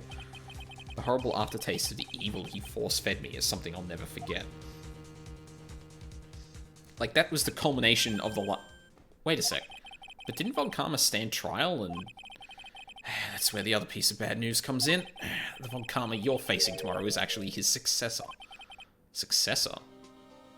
Wait, what? Edgeworth? Oh, no, he said Von Karma, so is it like a child? Relative? So, who is this successor of Von Karma? Literally, pal, it's Prosecutor Von Karma's kid. Oh. His kid became a prosecutor real young, like 13, and hasn't lost a trial since. Oh boy. That's what they call a prodigy, pal. Kid, huh? Wait a second. 13? The kid became a prosecutor at the age of 13? I mean, a prodigy like that, I would have heard something about... Oh, no. The kid was born and raised in Germany, pal. Oh. Oh. So I guess Transylvanian isn't actually too far off their actual accents. That's convenient. That country's got a lot of stuff and is a great place to develop a person's talents. Germany, huh? That's probably why I've never heard of this person. Ugh, still, all it takes is someone mentioning the name Von Karma. And I get terrible flashbacks to that case.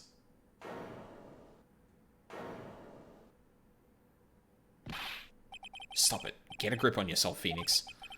None of that matters anymore. Now that he's gone. No, now that he's gone. Alright. Okay, so... I need to leave, and I need to go back to the office to get that, article. Phew. Feels like I've been gone forever. But it's only been one day. Oh, that's right. Where's that newspaper Dr. Gray brought the other day? Well, I mean, it's right there. Ah, here it is, right on top of my desk. This is the only thing he left behind that's going to be of any help. 1 year ago, on May 2nd, 14 patients died from malpractice at Gray Surgical Clinic. Newspaper clipping 1. Oh dear. Meditation room. Winding way. Side room. Okay, let's round 2.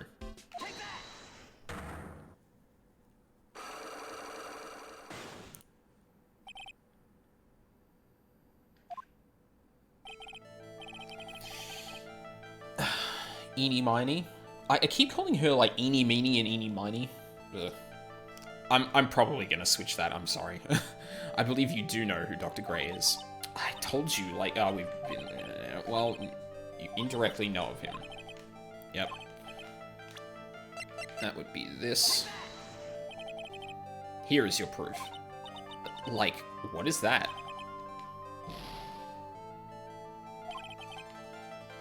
Are you fucking serious? Wait, really?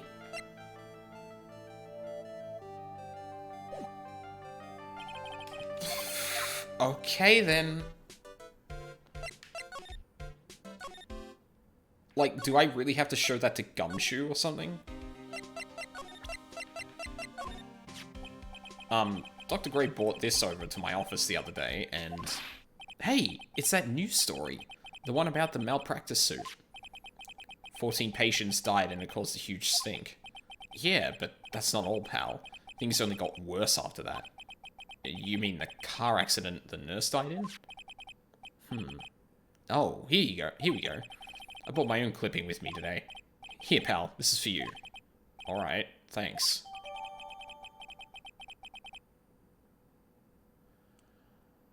Oh!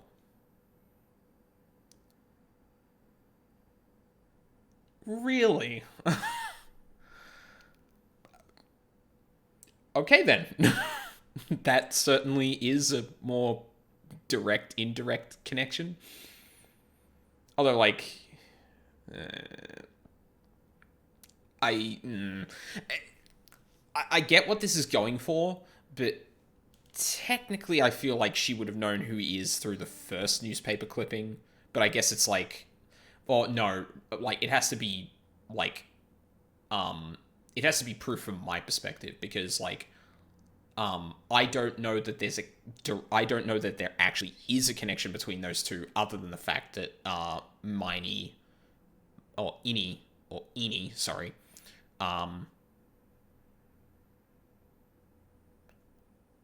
wait, hang on, Eeny, Meeny, Miny, Mo, because I'm pretty sure, like, if that's how you're supposed to pronounce her name, it's Eeny, but then they both share the last name, so it. Instead of being Eeny, Meeny, and Mimi... Oh, Eeny, Meeny... Mimi, Meeny? Whatever. I'm dwelling on this too much. I guess it makes sense from this perspective because, like, I only know that, like, she might have heard of that and someone doesn't pay attention to the news. Yeah, that's not solid proof. This is solid proof. Thank you, Gumshoe. Alright, round 3.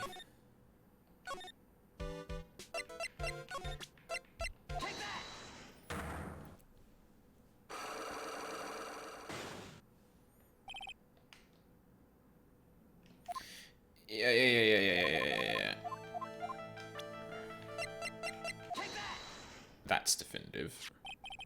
Take a look at this newspaper clipping. Like, what is it? A story about an accident? Please read the victim's name. Mimi Meeny. Meeny is a pretty rare last name, wouldn't you say? Miss Mimi Meeny wouldn't happen to be a relative of yours, would she? So you noticed. She was my older sister. I'm sorry about your loss.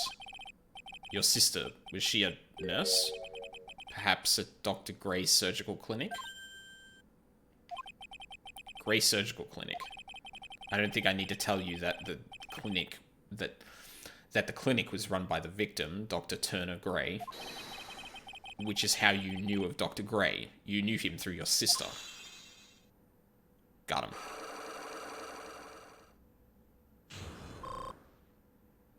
Oh, and that heals you. Oh, that's good. Yeah. I think that also... Well, no, a court case is, like... You have to preserve that over the longer time. That's actually probably good for just for an investigation, is healing you every time, because some of them could be, like, really complicated. And that would have to last over, like, far longer than a trial. Or, oh, no, I guess it depends on how many locks you have. I think it's neat that it heals you, but, yeah. Please, tell me all you know about Dr. Gray. My sister's name was Fey Mini. She was, like, a nurse at Dr. Gray's clinic. That's what I thought. I heard that, like, Dr. Gray was really tough on people. Like, a total slave driver. My sis was, like, always coming home totally wiped out because she was so overworked. She was overworked. Wiped out. So is that why she fell asleep at the wheel? That guy, like, drove my sister so hard, so, like, that's why the accident happened. The one where 14 patients died from malpractice? Yeah, like, I think that was the doctor's fault too. My sis was pushed by, like, everyone's expectations and, like, her duties and stuff. And that pushed her to her death. Oh. I'm sorry. So, like, are we done? I've, like, already told my story to, like, everyone. Do you understand now, Mr. Nick? This is how a psyche lock works. Well, I don't plan to pry into people's hearts unless I absolutely need to. The lock this time was pretty easy, but you might meet people who aren't as willing to give in later on. If you don't have enough proof, be careful and know when to stop trying. And she's left. Alright.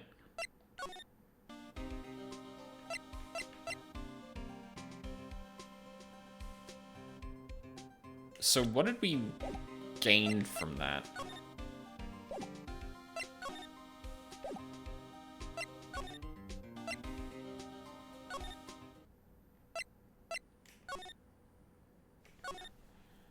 We haven't moved on yet, but... Oh, right, we got the profile of, Eni's older sister. I guess we could inquire about her? I don't have anything to tell you about this one, pal. You don't have to be so mean about it. Not a word. Hey, don't look at me like that. That girl has one intense stare. Ugh.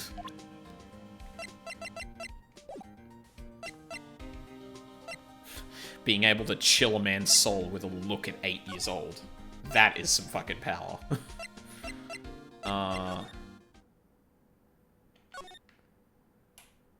Actually, that's something I didn't do.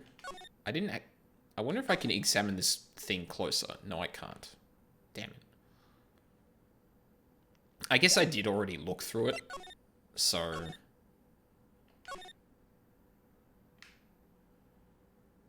Incinerator, yeah. Okay.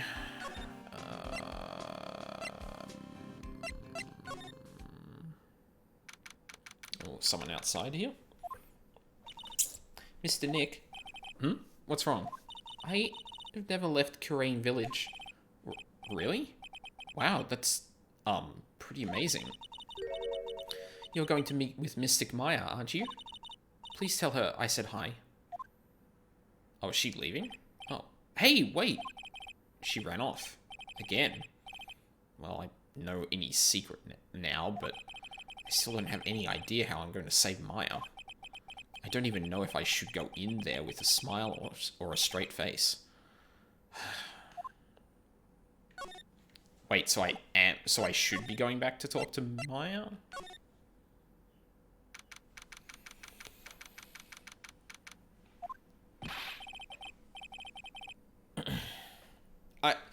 One thing I really like here, is that, at least this initial case seems to be a lot more signposted well.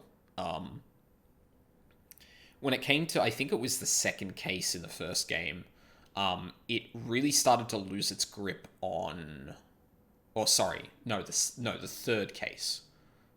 because the first case was just trial. Second case was a bit more grand, but it really started to lose its grasp on, like, signposting well, in my opinion. Like, you had to wander around a lot to do stuff. Generally speaking, so far, I think it's improved a little bit, but I guess we'll see how it goes. What am I supposed to do? I'm almost out of time. Can I really do anything? Can I really save her? Sorry to keep you waiting. Huh? Must be Maya. It's been a long time, hasn't it, Phoenix? It's gonna be Mia, isn't it?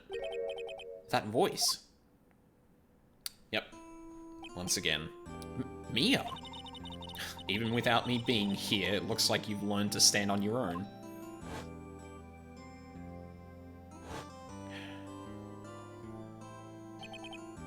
Mia. She's Maya's older sister and my mentor. She was a top-notch defense lawyer, but a certain case forced her into retirement. But whenever I'm in trouble, she comes to help. Just like this. Her spirit comes back from the other world and borrows Maya's body for a bit. Phoenix, you can't make that kind of face in front of your client. A lawyer is someone who smiles no matter how bad it gets, and especially when it's bad. Mia. You can't smile at the end if you haven't been smiling the whole way there. In any case, the face you're making now is no face to show a client, Phoenix. So, tell me all about it. I'm going to guess that my sister is in a lot of trouble again. I told her everything about what had happened in the last 2 days.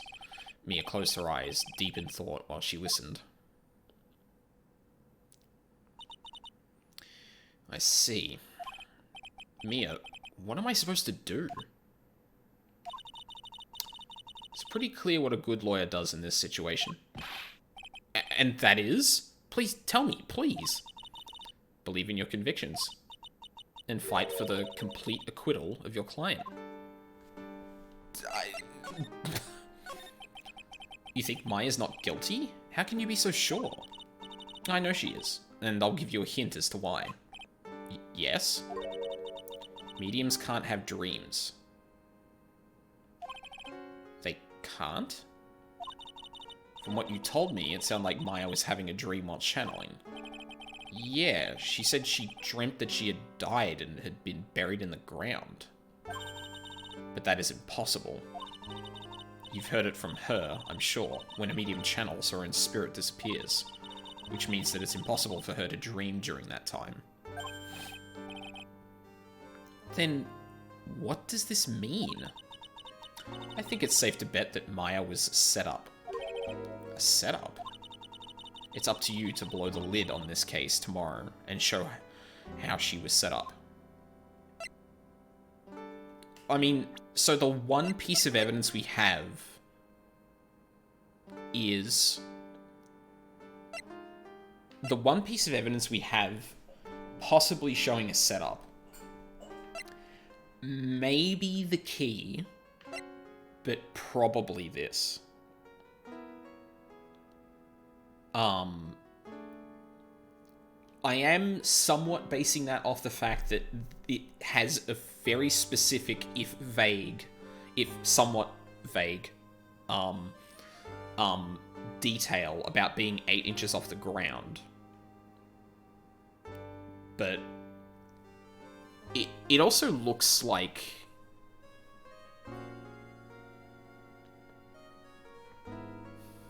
I wonder whose gun that was too. I would assume the doctor's. I don't think Maya would have had one, but apparently there may have been someone else in that room, so...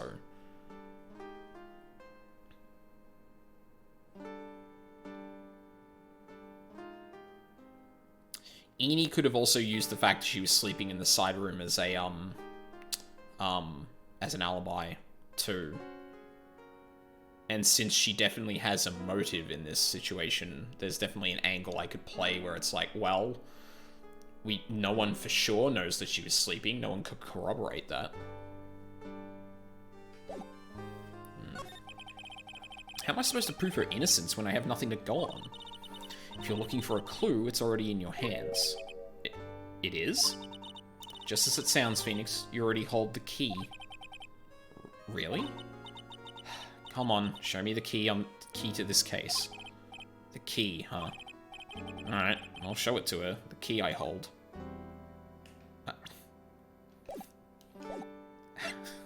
Phoenix, for fuck's sake, I didn't mean literal key. Mia, have you seen this key before? Ah, the key. It's literally the key to understanding everything that's happened in this case. This key? Phoenix, listen. Right now, that key is sitting in your hand. However, it shouldn't be. It contradicts the facts. What does she mean? I'm certain this key will be the piece of evidence that makes your case tomorrow. You already know everything you need to know. You know what the key to this case is. That is enough. But, how can I win tomorrow without knowing who the real murderer is? Who could have...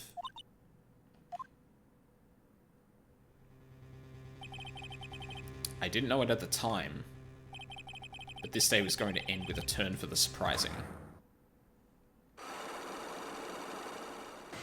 Oh, Jesus, what? Mia? What's wrong? That's right. Only I can see the psyche locks. Which means Mia must know something about the real murderer.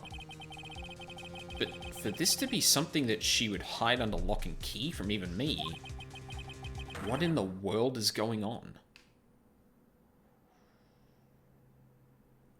Ooh.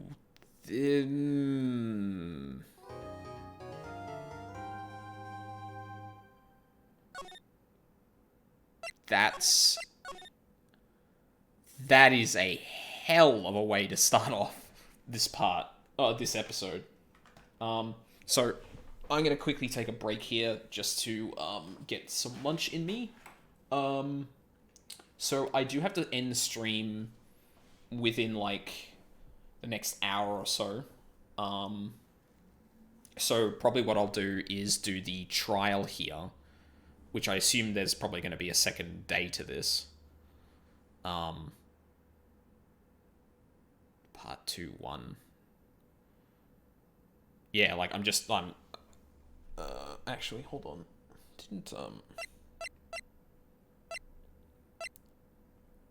Yeah, I guess we'll see where we end up, but yeah, I gotta do some gardening before it gets too late in the afternoon. So, for the moment, I'm going to get us to some place where there's music.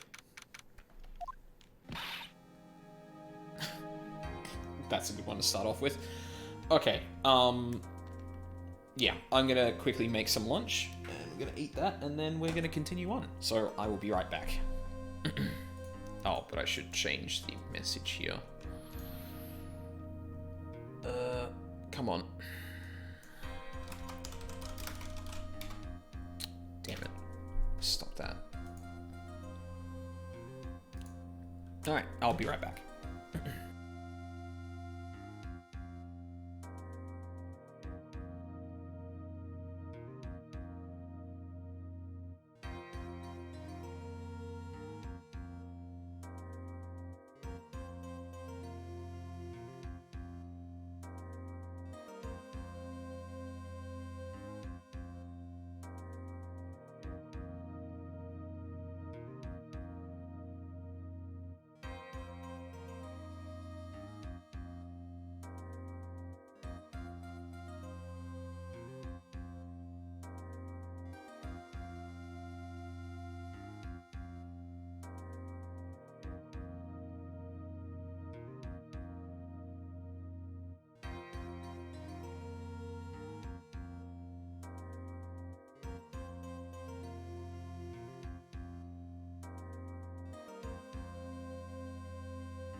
Yeah, it does look a bit like that. What? Lunch break now?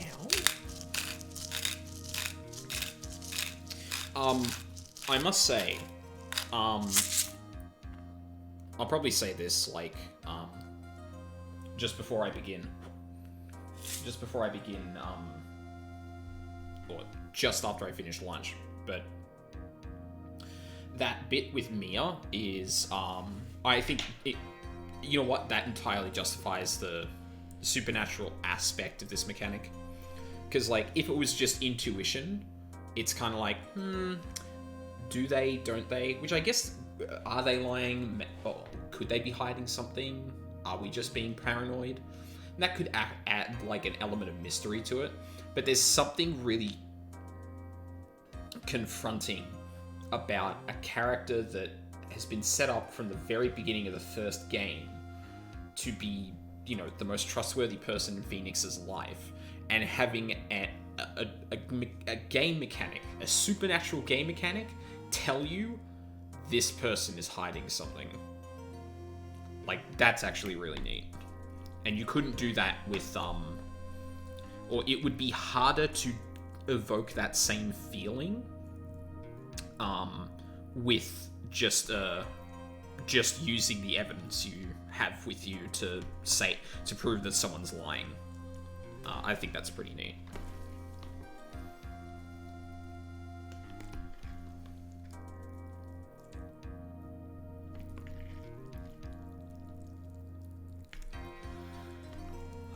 I need to check the weather before we move on though, because I get the feeling that it's not going to be warm enough today for me to actually mow, which is going to be a pain.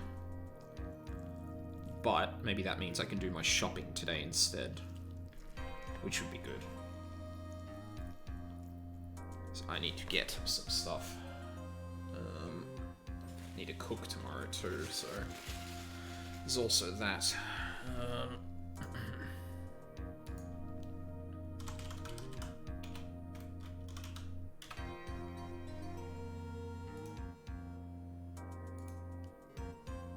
It's not really going to get any warmer. And it's going to be raining most of next week too. That's not great. It's not going to rain today, but it is going to rain tomorrow. And then there's a lot of rain during the week. And back again on the weekend. Fuck. So I can't even do it during the week either.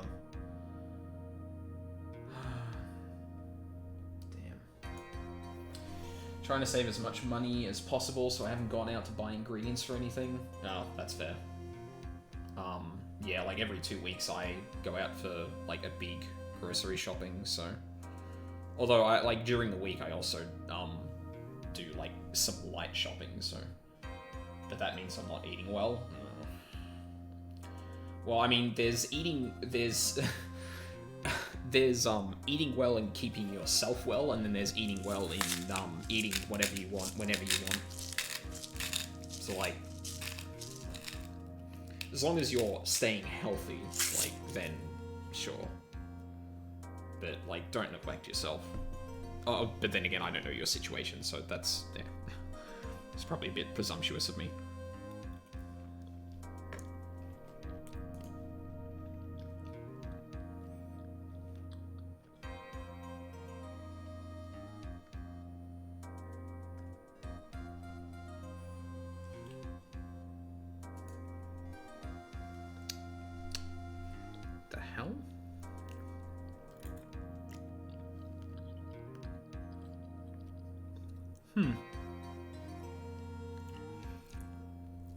It's weird.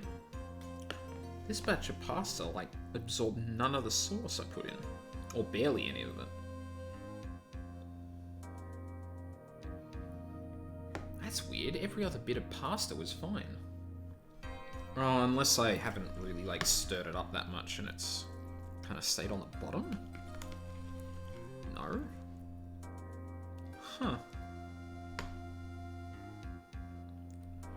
Weird.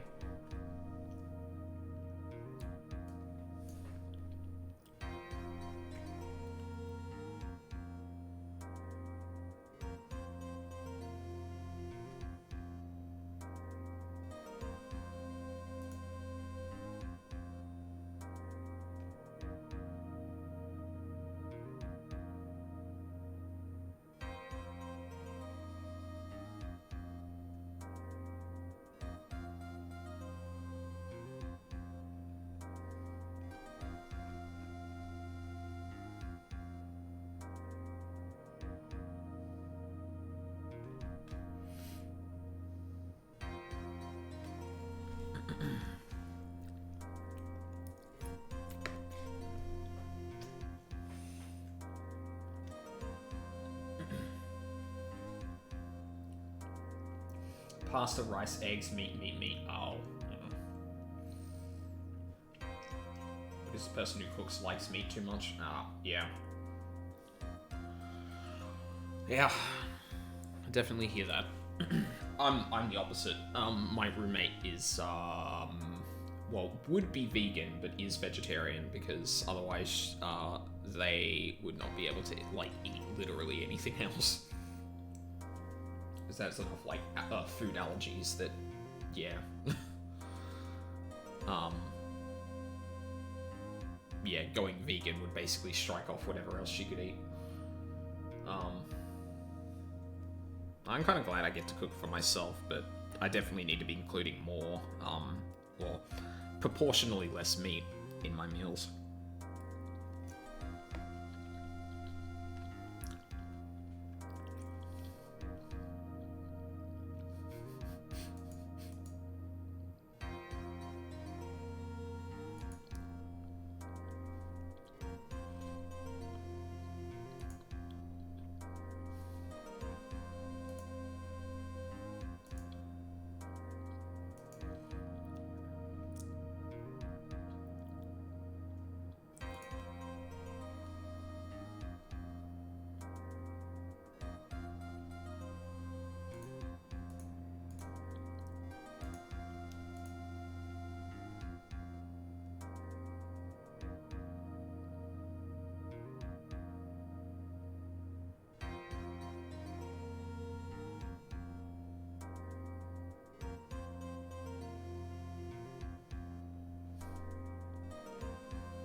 God, I hate winter.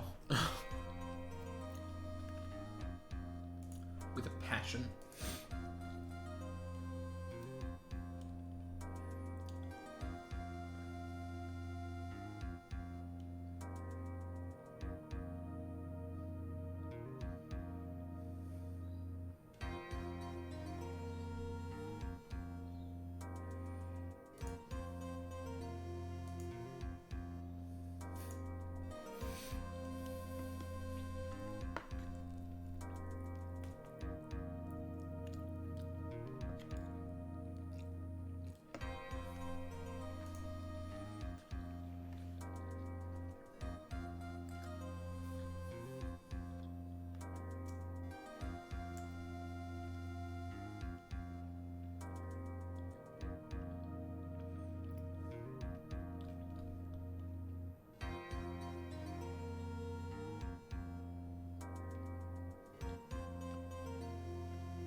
shit.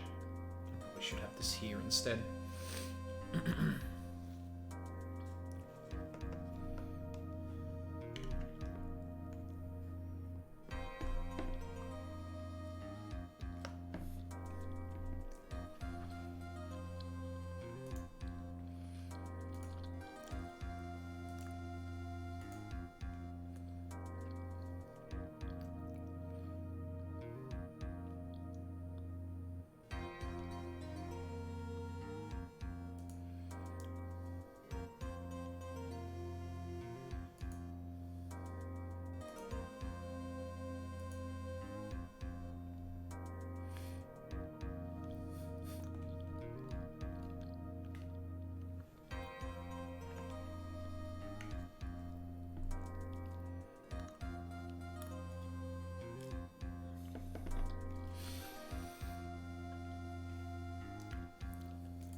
I feel bad for not talking, but I guess it is just my break, so like... I think anyone who probably watches the VODs of these probably skips this bit, because like... nothing usually happens during it.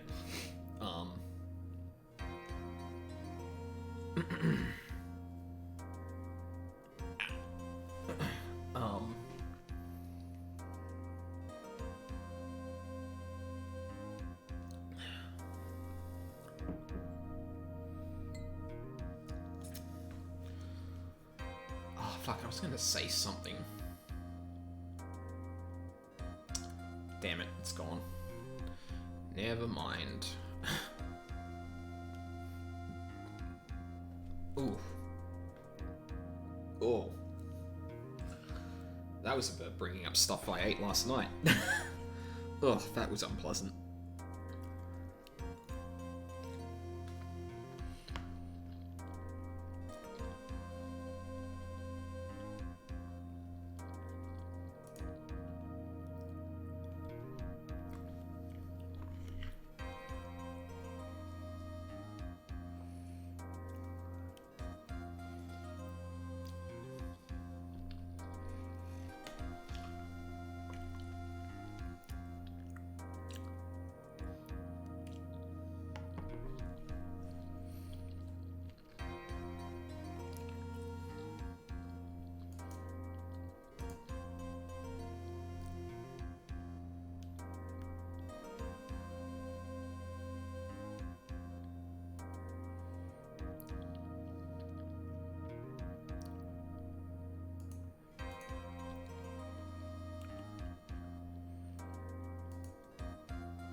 I really can't wait for winter to be over.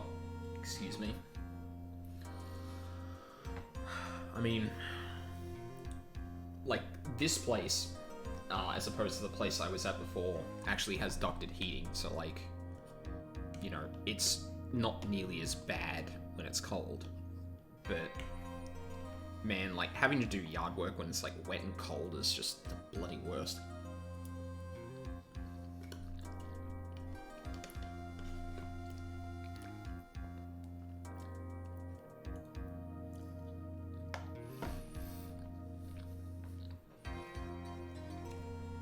Would have helped to talk, but I got stuck in a trial with a team where a red mage suicided in the first second. Oh, great.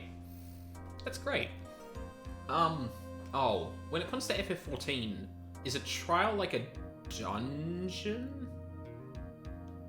Or, like, if someone dies at the beginning of a trial, are they not able to be resurrected? Trials are just boss fights. Oh, okay, so, yeah. That answers my question, and they probably can't be rezzed in the middle of it without, like, using a resource. I actually don't know how FF14 handles resurrections. Because I know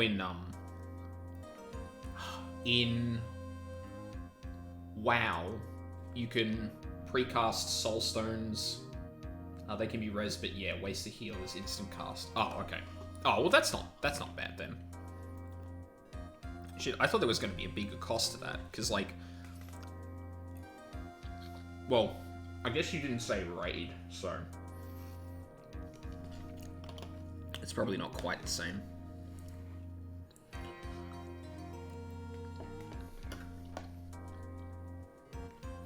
But even during dungeon bosses,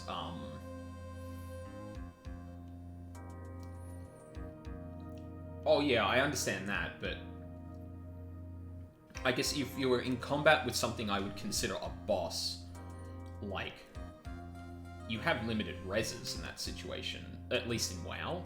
I'd be really surprised if you could just res whoever died. Like, that'd be weird, just because it's not a, like, if you could do that just because it's not a raid, that'd be weird, but, eh.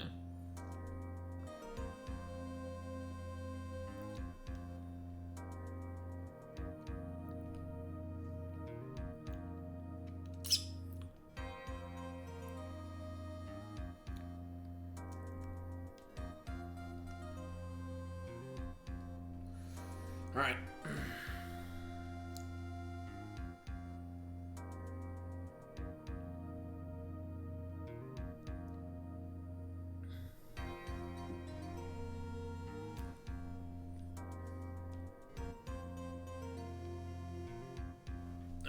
Time to wash this and then we'll get back to it. Dungeons equal like party instances. Trials are 8 players, full party. Raids are split between alliance raids, 24 players, 3 full parties. Big flashy dungeons and normal raids. Also bosses part of 3x4. Boss fight scenarios. It's 1 full party. Oh, okay.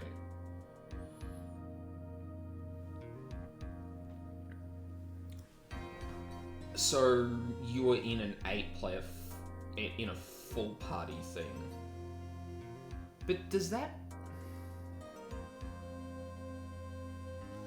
Because that sounds like I don't know. I guess I'd just be surprised if you could res during combat for free. I was in a normal raid, actually, not a trial. Oh, okay. Because yeah, that'd be weird.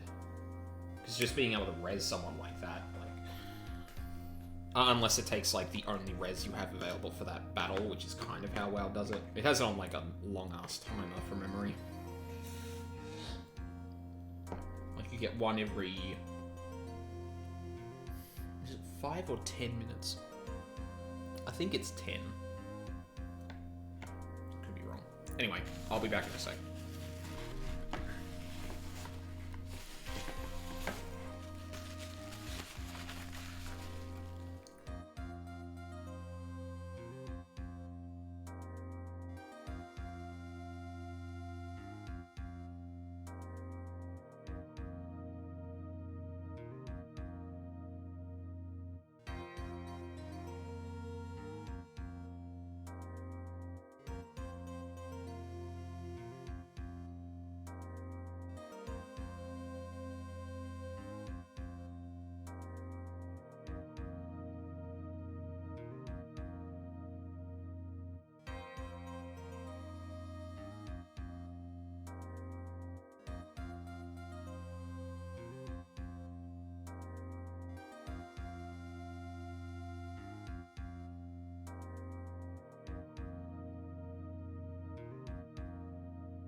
Okay.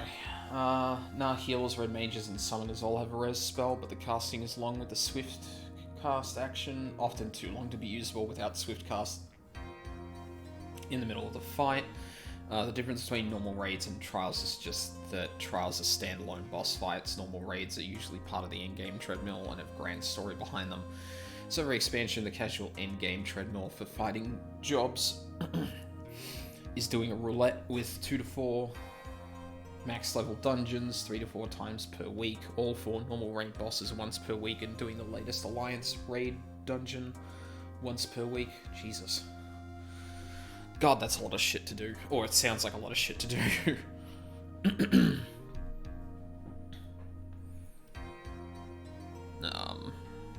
Although it sounds like there's a lot more varied content to do, which is nice. Alrighty. Also, sorry that took me a bit longer to get back from. I was checking to see how wet it is outside, and it's pretty dry, but I don't know if the soil's going to be wet or dry, though. It's going to be a pain. Come on, Streamlabs, what are you doing? Okay. Right. So just before we kind of move on, that moment with Mia, with the, with revealing the locks,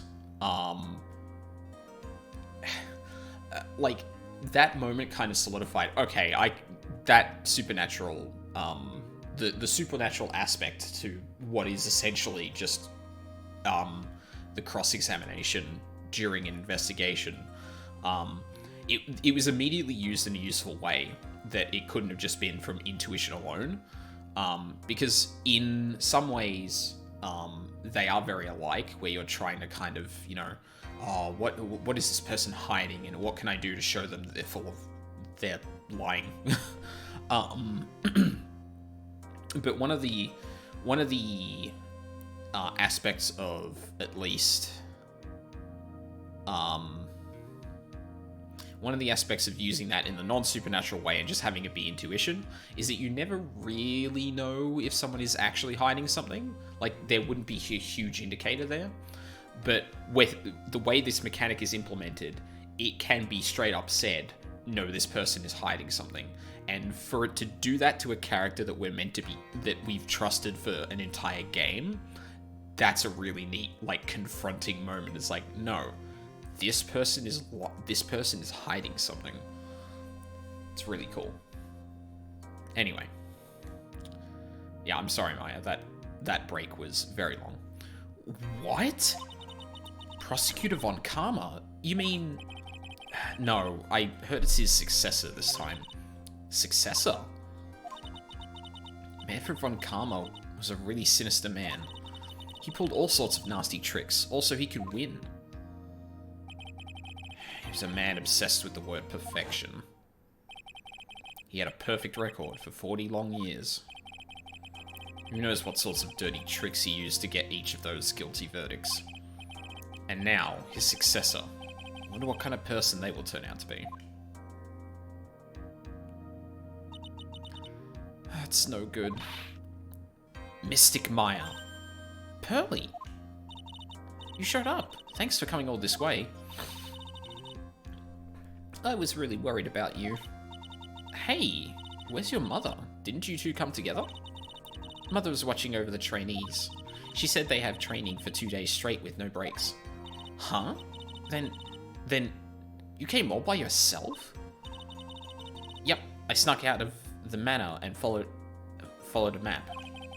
Don't tell me you walked all the way here. Of course not. I ran. I can't...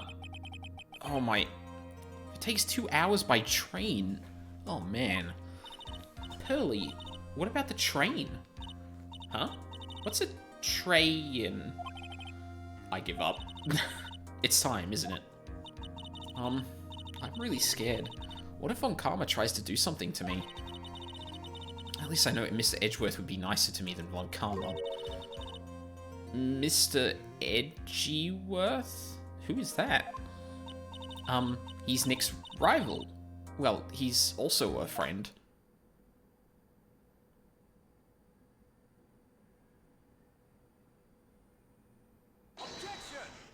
What the fuck?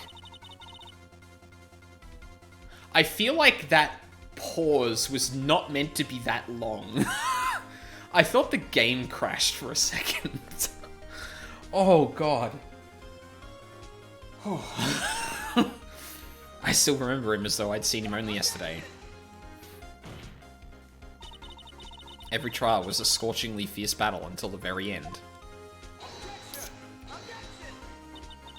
It was always back and forth with them. But when you're rivals for life... Maya. Please don't mention that name ever again. Huh? But why, Nick? I'm sorry, Maya. I forgot you don't know. He's gone. And he's not coming back. What? Wait a second. What's that supposed to mean? Court will commence shortly. Please proceed into the courtroom. Let's go. Now's not the time to talk about that anyway. Nick? Oof.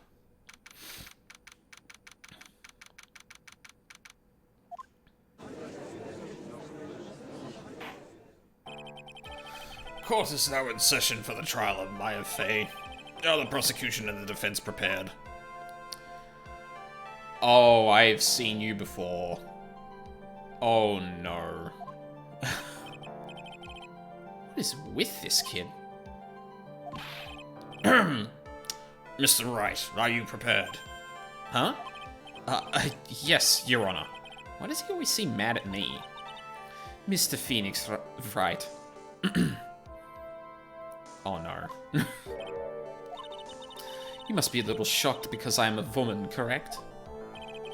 Hold on, so she's the famed successor to Prosecutor von Karma? I am Franziska von Karma, the prodigy. I see. I gave up a promising career in Germany and came to this country for one sole reason: revenge. Revenge? Is this about her father, Manfred von Karma? If it's something of a personal nature, I'm sure you can... Ow! I'm talking. You interrupt me again. My VIP will do the speaking. Oh my god. My VIP will do the speaking for me. Oh, please speak with your mouth like a normal person. Oh, Jesus Christ, I love her. Yow! Make no mistake, I will defeat you. Prepare to go down, Mr. Phoenix Wright. Prosecutor von Karma, your opening statement, please. Those of von Karma blood have only one fate, and that is perfection. The defendant, Maya Fey, will find no escape from her guilt on my watch. Very well. What is the defense's position? Your Honor. Does the defense wish to enter a plea of not guilty? Yes. Foolish fool who foolishly dreams of foolish dreams. 10 minutes. I give the defense 10 minutes before it changes its plea. That's right. I'll have you running for the justified self-defense plea in no time. Justified self-defense? Plea usually reserved for when a person unintentionally kills in defense of themselves. You could very easily make a solid case that it was self-defense, but... The defense stands by the plea of not guilty, Your Honor. Because to plead justified self-defense is to say that you did kill someone. Oh no, I love this character already. How foolish. If that's how you want to play it, Mr. Phoenix Wright, then I shall now call my first witness. She's just as scary as her father. Like father, like daughter, I suppose. Oh, good, Gumshoe. Witness, your name and occupation?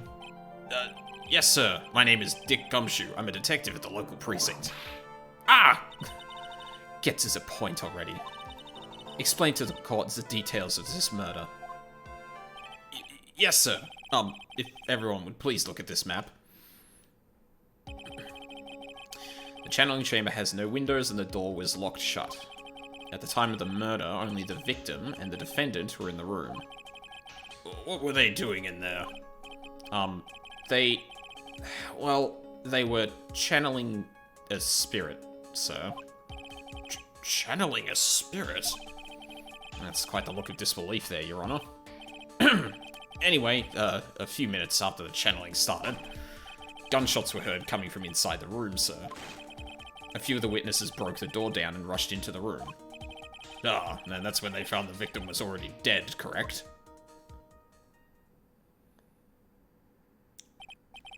I believe this is one of the most open and shut cases I've ever presided over. Floor plans added to the court record. Nice. So, how was the victim killed? I was about to get to that. Stop wasting my time, Zen. Cause of death. The direct cause of death was a pistol shot to the forehead, sir. The shot was fired from point-blank range. But before the victim was shot, sir, he was stabbed in the chest. The wound was very severe, but not enough to cause instantaneous death. The murderer used the pistol to finish the victim off after the stabbing. Okay, so he sustained a single shot to the head. We heard several gunshots. So the victim was stabbed before being shot. This is the victim's autopsy report, sir. After being stabbed in the chest, he was shot in the forehead at point blank. The court accepts it into evidence. Mr. Wright, you may question the witness. I almost said witness. Oops. Alright, time to press everything.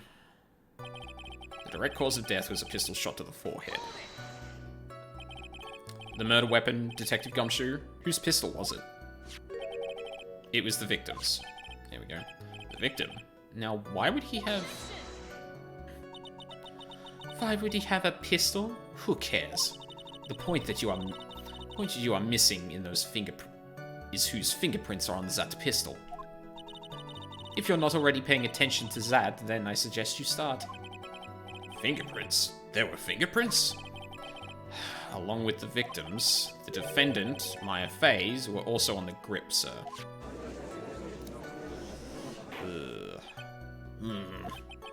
So the defendant's fingertips were left on the fingerprints were left on the murder weapon. I walked right into her hands there. Shot was fired from point-blank range. Point-blank, huh? So about how far away is that? It's anywhere between 12 to 20 inches away. And how do you know he was shot at pot blank? Shot at point blank. Mr. Phoenix Wright, I grow tired of your foolish foolery of the foolish fools of this foolish country. Oh my god. Must you try and tongue-tie me so much? Excuse me? Gunpowder burn. Gunpowder burn? When something is shot from point blank, a burn area is left around the bullet hole. Gunpowder exploding is what makes a bullet fire, and that gets real hot, pal. And there were definitely some gunpowder burns left on the victim's forehead. Wow, never knew that. Live and learn, I guess. But before the victim was shot, sir, he was stabbed in the chest. Stabbed? And what was he stabbed with? A fruit knife. I see. And whose knife was it? It looks like it belongs to the Feys, sir. And, of course, Maya Fey's fingerprints are all over it. All over it, huh? Ugh, this does not look good. What will you do now, Mr. Phoenix Wright? The wound was very severe, but not enough to cause instantaneous death. How severe was the wound? If it had been half an inch more to the right, it would have hit the victim's heart. After a stab like that, it's impossible to fight back, let alone to stand. This testimony makes it sound like Maya had stabbed him with the intent to kill. The murderer used the pistol to finish the victim off after the stabbing. Are you sure he was stabbed first, then shot? Yep, sure as sure can be. One look at the wounds and you'd come to the same conclusion too, pal. A fool is a fool who will only listen to the foolish opinions of other foolish fools. A pistol shot to the forehead at point blank is certainly enough to kill instantly. Does it matter, then, which was first? Think a little more before you open that big mouth of yours, Mr. Phoenix Wright. What a pain. That's enough. We have clearly established how the victim was murdered. I brought the 2 murder weapons with me today. Very well, the court accepts them into evidence.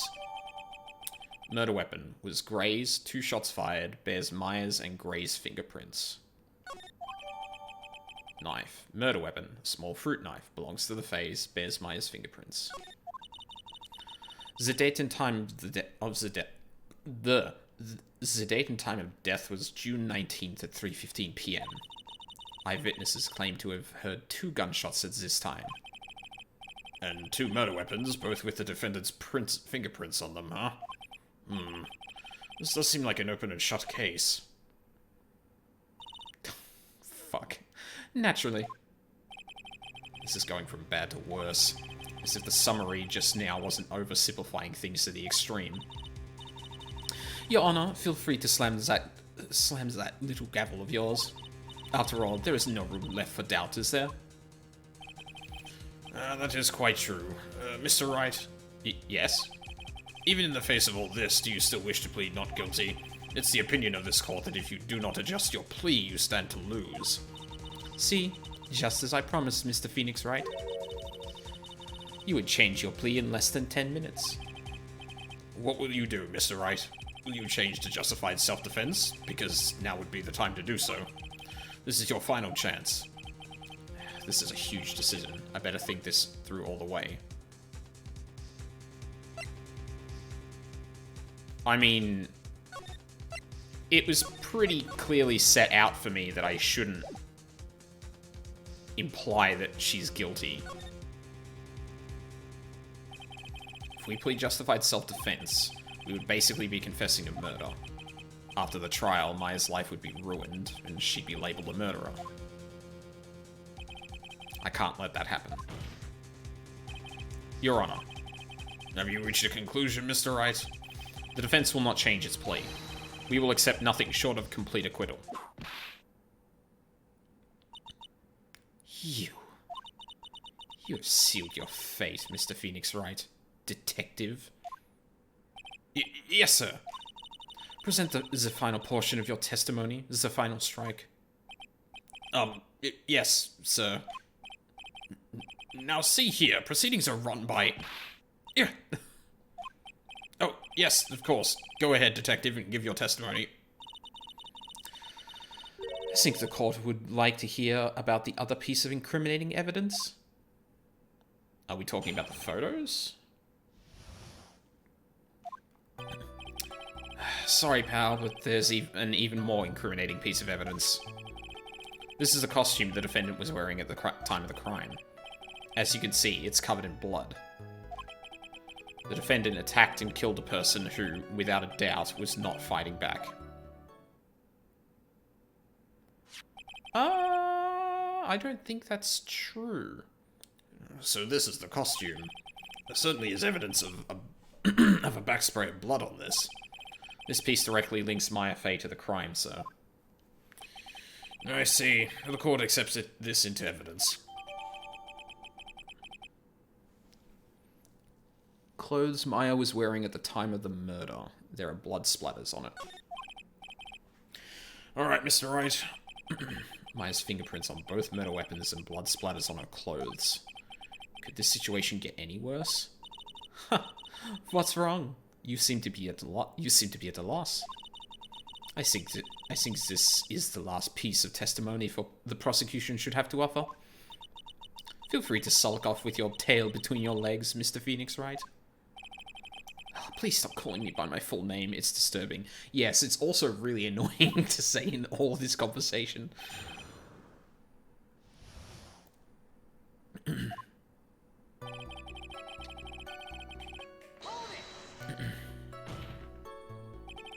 Why didn't you say so in your testimony earlier? You're kind of scary today, you know, pal. Come now, Mr. Wright. There is no need for that kind of attitude in my court. Are you fucking joking? Alright, just please stop glaring at me like that. This is the costume the defendant was wearing at the time of the crime. Maya's costume? Yeah, she was wearing this when we arrested her. Maya. She's wearing her channeling costume today, too. Is she not allowed to wear anything else?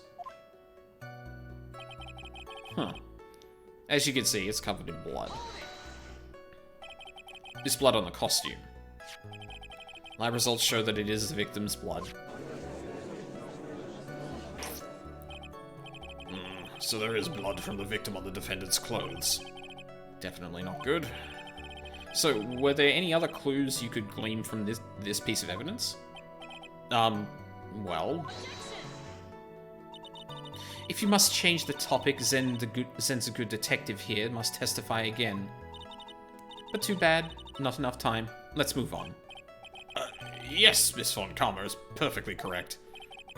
Now even the judge is on her side. But if I bite off more than I can chew here, what should I do?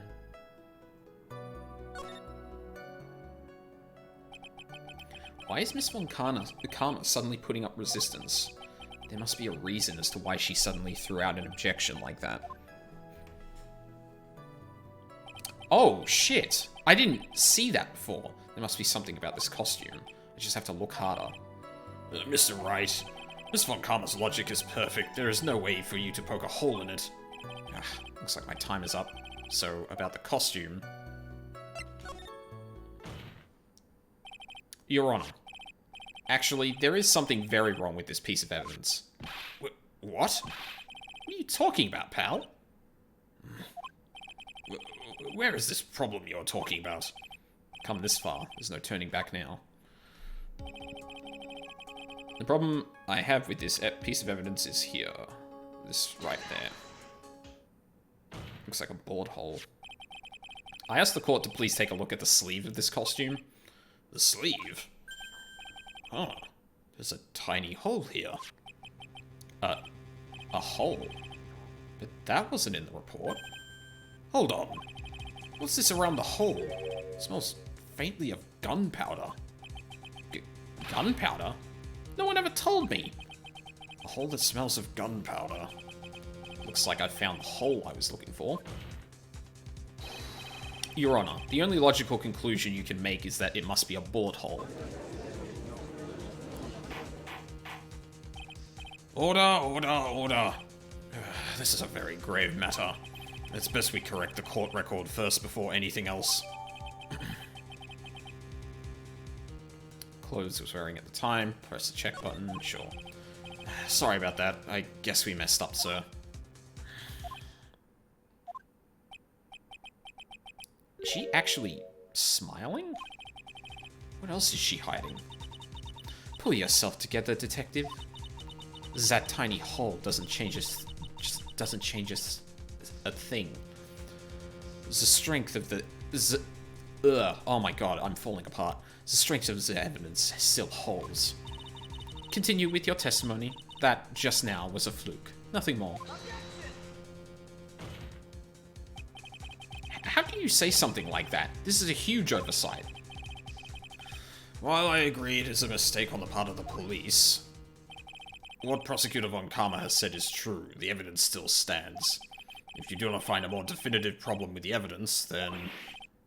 No way. Detective Gumshoe, please continue with your testimony. Yes, sir.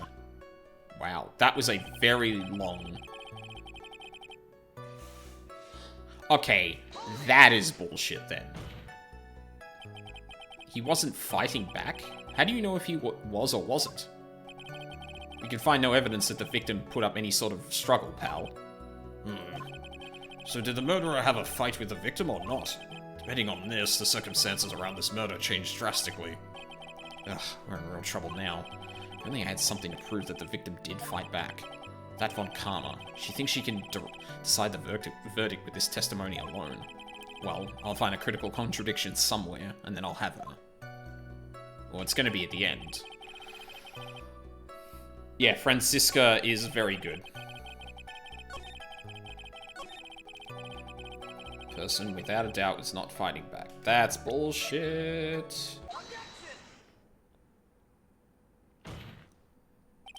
Detective Dick Gumshoe. Yes? Having you call me by my full name is kind of weird feeling. He doesn't fuck around either. Well, I mean, yeah, neither did her father, so kind of makes sense. You said that my client killed a person who without a doubt was not fighting back. Yeah, I did. Then what, may I ask, is the bullet hole you police overlooked supposed to mean? What does it mean? I'll tell you what it means. It means that the victim had fired off a shot. Is this what it means to not fight back? You're right. It seems you are correct. If the victim had tried to shoot the defendant, then it would change everything. Alright, the wind seems to be shifting. Huh. What is with that "are you finished yet" laugh? Are you finished yet, Mr. Phoenix Wright? Miss Fontana? It seems that Maya Fey was shot at by the victim. However, that is only grounds enough to support a justified self-defense plea. That is correct. But I'm sure you remember, Your Honor, what the defense clearly said. They rejected justified self-defense and pleaded not guilty. Now that you... Why, that's right. Which means the defense has yet to prove anything at all. No. I mean, I'm not saying no the same way Phoenix is, but no, that's not true. We literally just proved that this didn't go down the way we thought. So now we have to ask, how did this actually happen? How did the gun... Like, if Maya shot Gray, how did Maya get the gun off him? Well, I guess it's kind of like... It probably happened like Gray fires, Maya stabs, and then grabs the gun and shoots him. Well, yes, that's true. Furthermore, just the fact that there is a bullet hole in the costume is not enough to substantiate even a plea of justified self-defense. Oh? How so? Don't just stand there. Hurry up and tell the court what transpired that day. With the new information we acquired added in, of course. Huh? You mean by myself? You want me to put together the scenario all by myself? Yes, sir. Right away, sir. What transpired? During the channeling, the defendant saw her chance to stab the victim in the chest. Of course, the victim used the last of his strength to fight back, sir. While the two were fighting, the victim took out his gun. The victim took a shot, but because they were too close, he missed. The defendant then picked up on the opening, took the victim's gun, and ended it. Didn't you say before that knife wound was, like, severe enough that it would have, I wonder if that's in the autopsy. Stabbed in the chest, then shot at point blank. No, it doesn't. But before, Gumshoe made it seem like,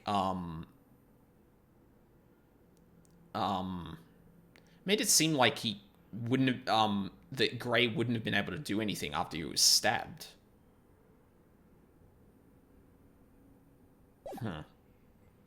The scenario you have put together does make sense.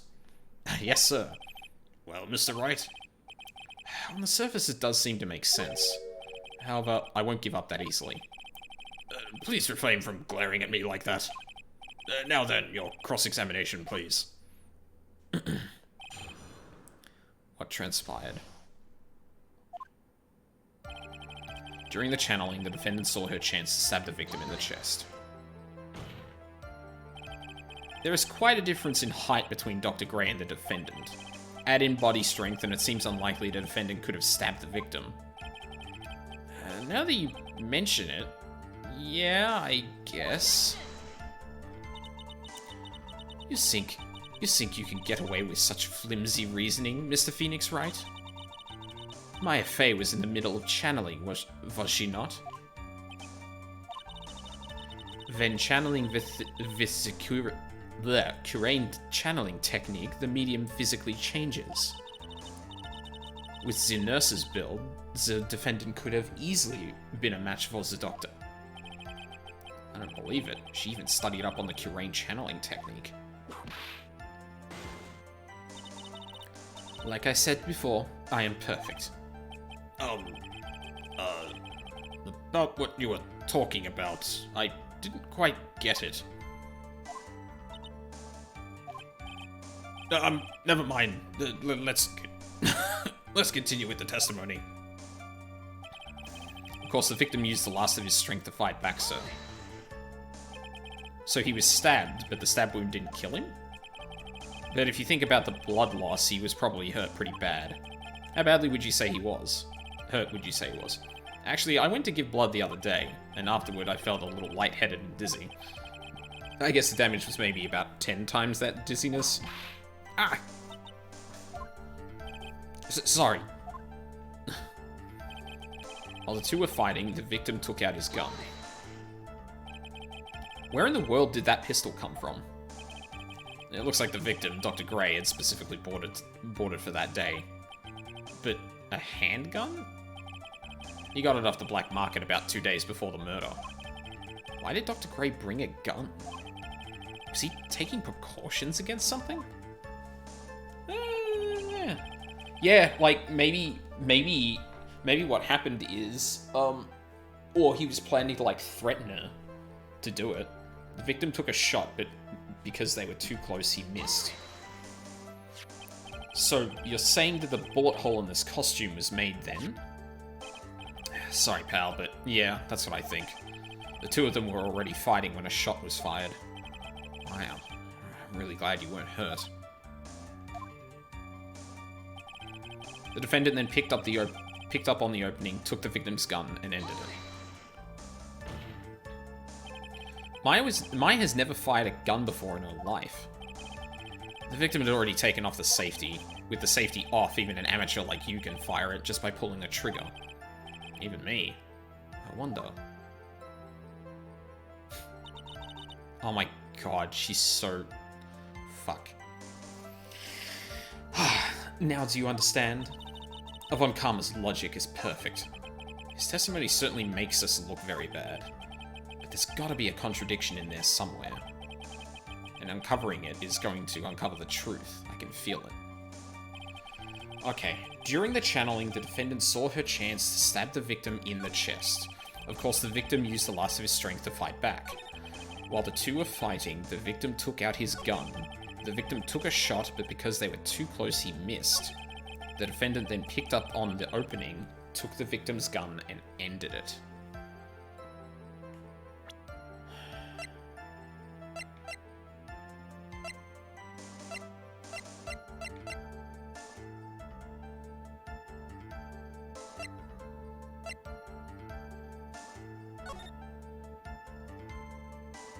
This doesn't really help.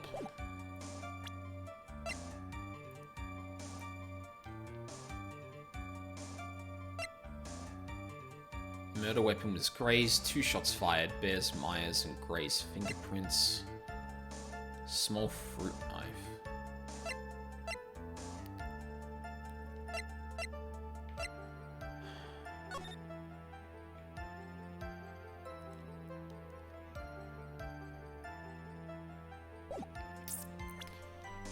I can't really put a hole in what he's saying here. I'm actually having trouble, like, putting this together. Like, what about this statement? I wish that would just loop around. Like, I don't need the thing every time. During the channeling, the defendant saw her chance to stab the victim in the chest.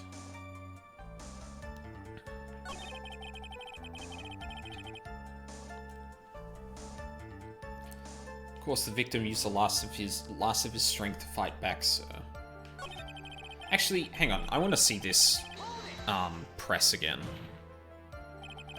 There's quite a difference in height between Dr. Gray and the defendant. Add in body strength, and it seems unlikely the defendant could have stabbed the victim. Now that you mention it, yeah, I guess.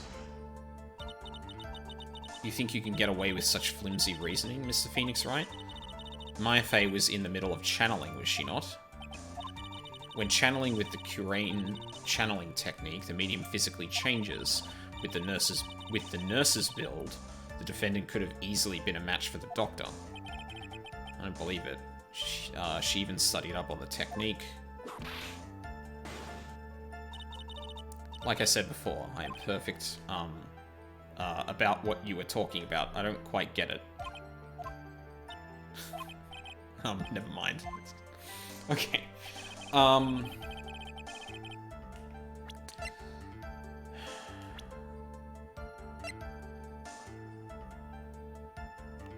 Oh, she's only 18? Jesus. Alrighty then.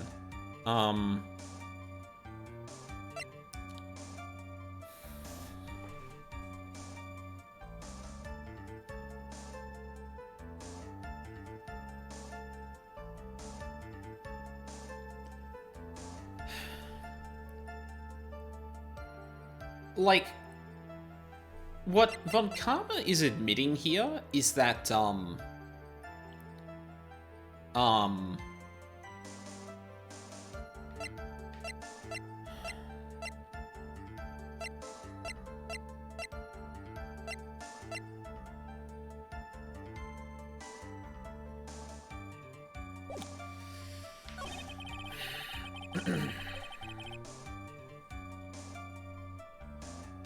like, I don't quite know how to present this, but isn't the implication here that, Francesca is admitting to the fact that someone had taken over Maya's body?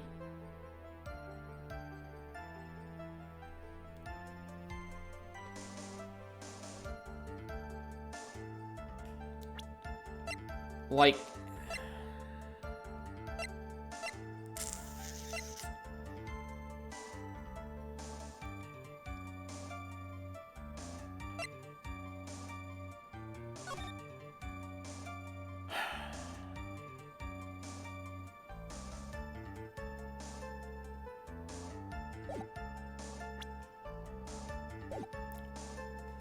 during the channeling, the defendant saw her chance to stab the victim in the chest.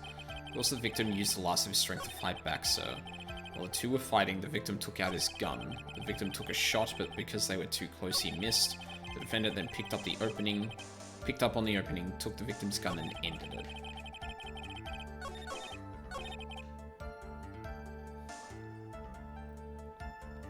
And when we press this, we go into an explanation of how, I mean, isn't the...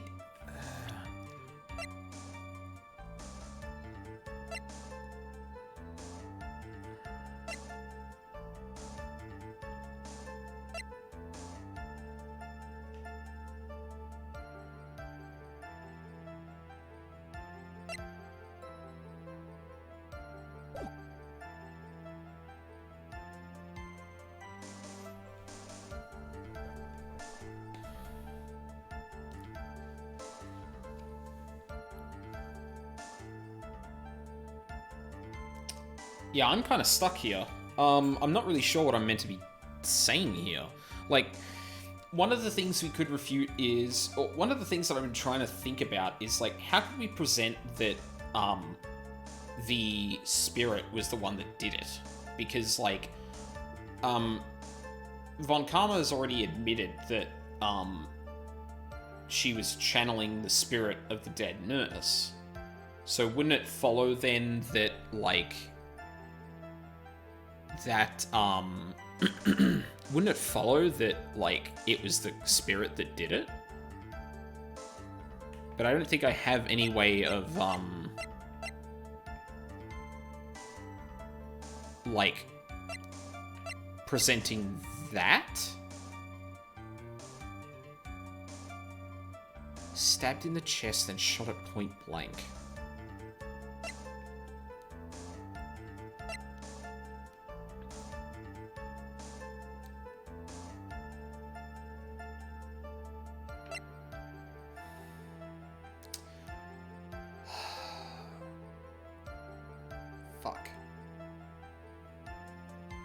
God, this is really early in this trial, too. I don't know if I'm going to be able to... I'm probably going to have to mow during the week.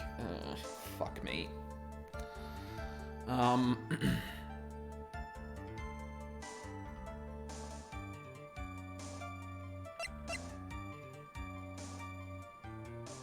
Yeah, I'm really struggling to grasp what I need to do here. The victim used the last of his strength to fight back. Like, what did we say to this?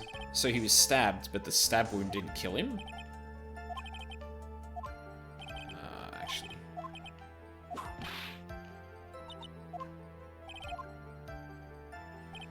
Because the other thing that,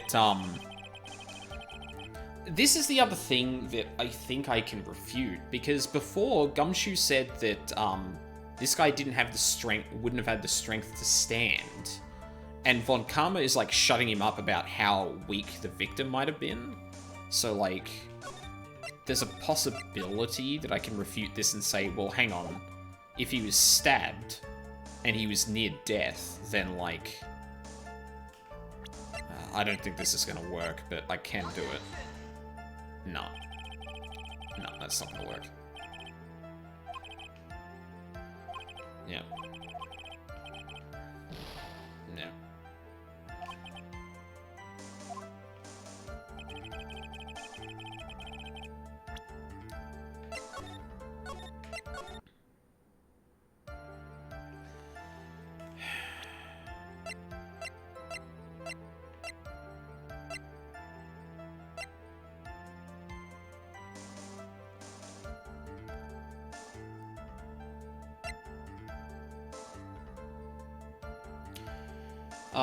Game over if you're there. I don't suppose you have any really vague pointers, because I'm struggling to see what I'm meant to be doing here.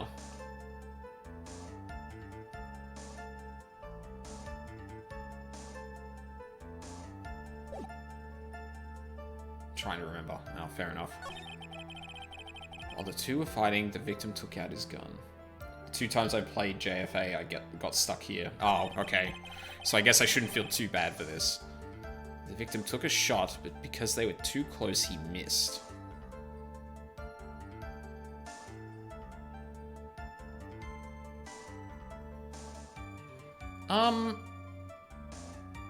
Hold on. There might be something I can press here. Okay, okay, game over, give me a sec. So, one of the things we established was that, the victim had,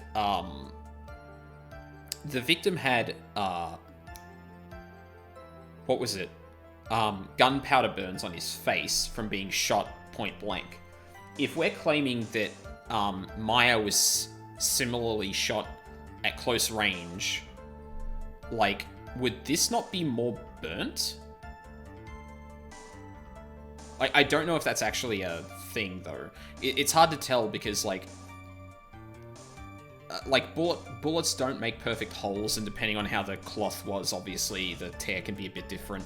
The judge also said he smelt gunpowder around this, which, like, I don't know if that means that the shot was really close, or if there was any gunpowder on the gun? Or on the bullet, sorry. Does that sound close to, something I should do here, game over? Or am I on the right track? Because if I'm not, then... Sort of. Okay. You know what, I'm gonna present it. I'll see what happens.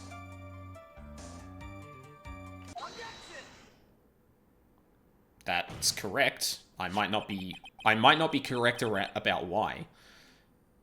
Missing the tiny hole in this costume will be the prosecution's undoing.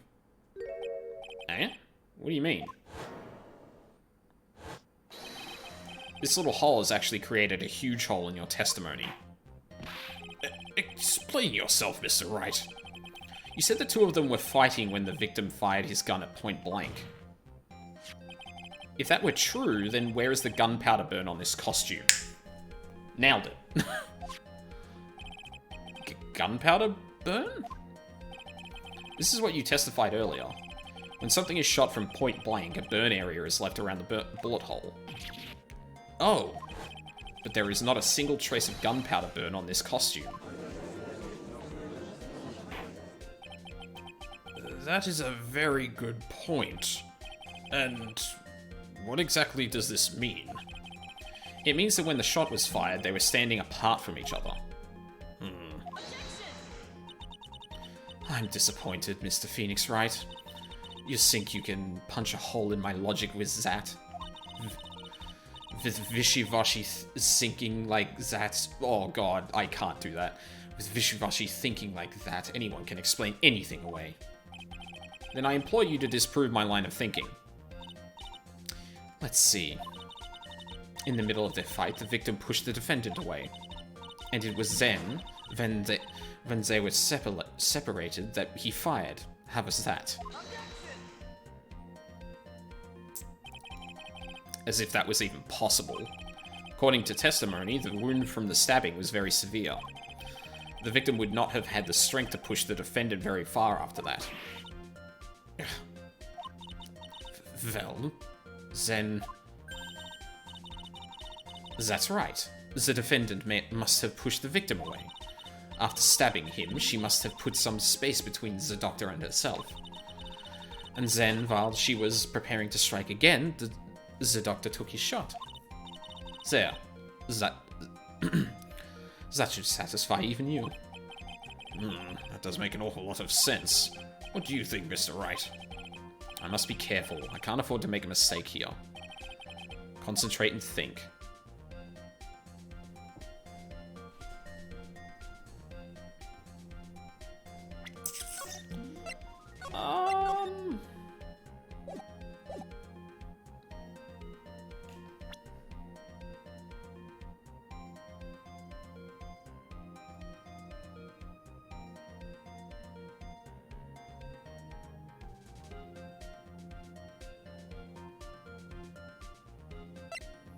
Do we have anything contradicting that?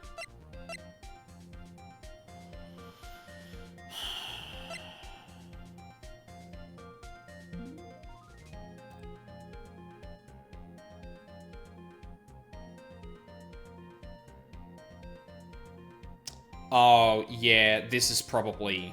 Yeah, okay. I see what's up. So, there were 2 shots fired. One of them directly into Grey's skull, so, yeah. But the other shot was fired at Maya.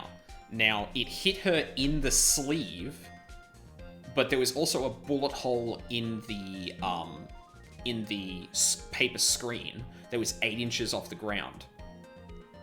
If the victim was pushed away and he fired, it could not have hit her sleeve and hit 8 inches off the ground. What I would expect in that situation is this person is standing and fired, because it makes like a diagonal shot down. Something doesn't make sense. There is a fatal flaw in her argument, Your Honor. Fatal? Flaw? Yow! Very interesting. I would love to see where this flaw is. Show me something that contradicts my explanation. There has to be a snag in her explanation somewhere. She put some distance between them before rushing to make the final blow.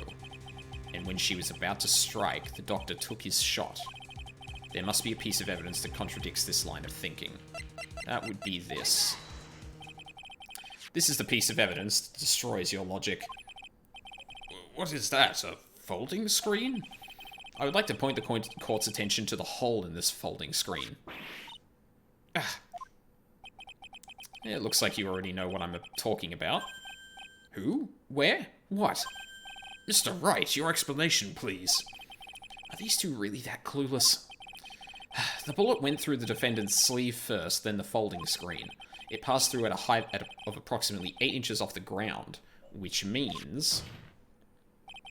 when the shot was fired, the defendant, was not getting ready to strike, but was actually squatting low to the ground. Oh, yeah, that's actually true. Or could be true, anyway. Order, order. This changes everything. Please look at this diagram of the crime scene. The victim, Dr. Gray, was here when he fired the shot, and the bullet hit this folding screen.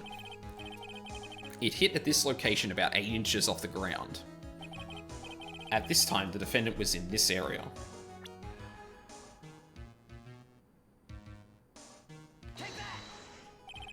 Somewhere around here. Uh-oh, the judge's face is scrunched like he just smelled some serious bad breath.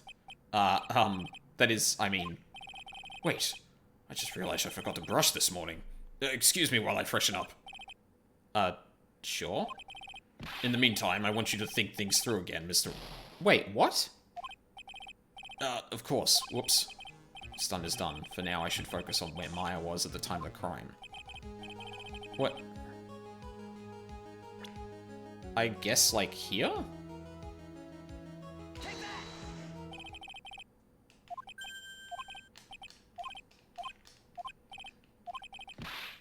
Are you fucking serious?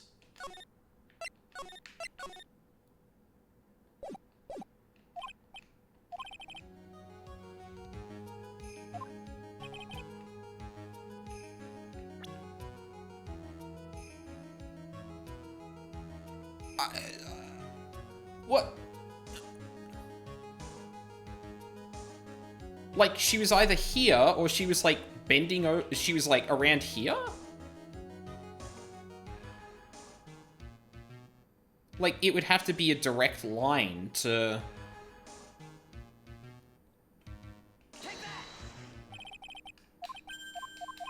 Oh my fucking god.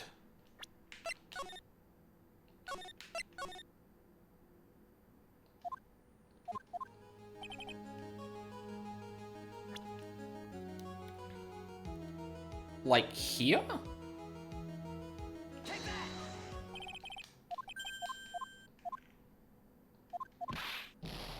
Oh my fucking god. What? Am I missing something?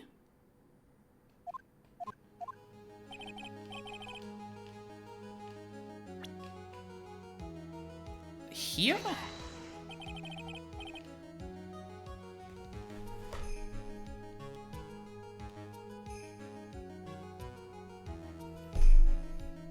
Really?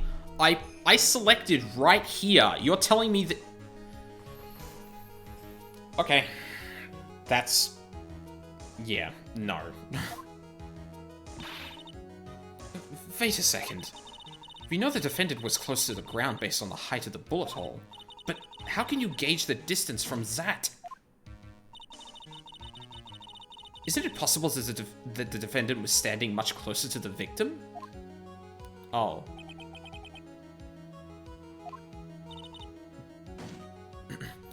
That's impossible, but why? You, of all people, should know the answer to that question, Miss Von Karma. If she was shot from somewhere closer, there would be gunpowder burns present. However, there is nothing of the sort around the bullet hole of this costume.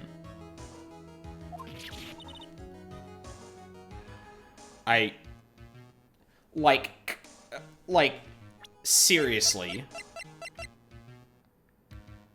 For the purposes of this argument, what the fuck is the difference between her standing here and here? Like, are you for real? Like, yeah, okay, if he's standing here, she's probably not within here. That kind of makes sense, right?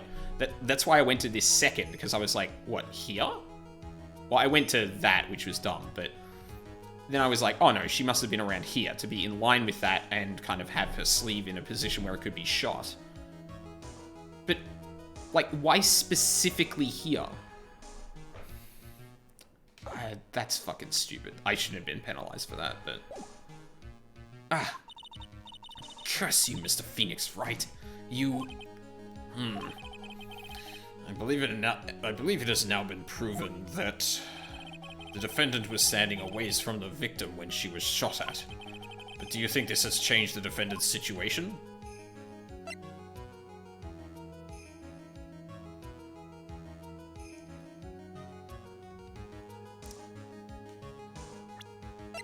I don't trust this trial anymore. Fuck it.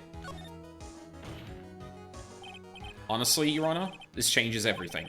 The prosecution has claimed that the defendant was aiming to kill by stabbing. If that were true, delivering the final strike with a knife would be ideal. However, where and what was the defendant doing at the time? Squatting all the way by the folding screen. Exactly. If Maya Fey was the real murderer, why would she be by the folding screen instead of preparing to strike? Upon further consideration, it does make very little sense. Yeah, I figured there had to be a reason. Figuring things out and proving the logic behind everything is your job. Ugh. Alright, with this, the rest of the trial should be in the blast radius of disaster. You're such a smart man, Mr. Phoenix Wright. To think that you've been... Oh my god, I can't. Fuck, it's falling apart. To think that you've been able to take a completely hopeless case to this point. Now I know why Papa had a tough time with you. You amuse me. Ugh. Of all the things to inherit, why did it have to be the smarmy smile? Detective. How dare you damage my perfect logic? Huh? How is that all my fault? You can start preparing your standing by first removing that third sanded goatee. Oh, and rest assured, your punishment will come later. Punishment? Well then, Your Honor, I think I've had all I can take of this detective's face. I think it's time to call in the next witness. Next witness? That's gotta be Lotta. Very well. The court will take a 5-minute recess. After we reconvene, we will hear from the next witness. Oh, damn. Okay, I gotta make a decision now. Yes.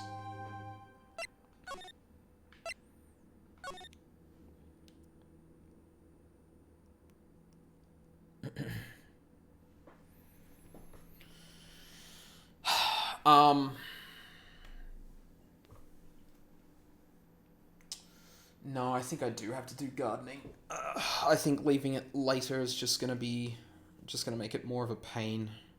So I'm gonna have to do it during the week.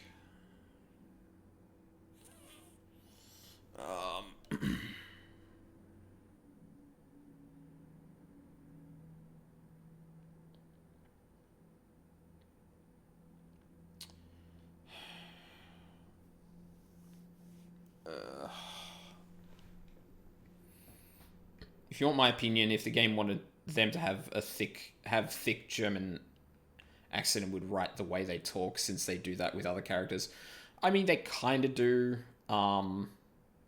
It's kind of implied for people like Lotta, for example. It was like really obvious with Marshall, but it wasn't like, yeah, I don't know. I like doing that. I already did it for Von Karma. I mean, I already did that for her father, so it kind of just makes sense to do that. Like, I won't fight to force it in as much. I'll probably just do, like, the enunciation and not necessarily change the, pronunciation of certain things. Yeah,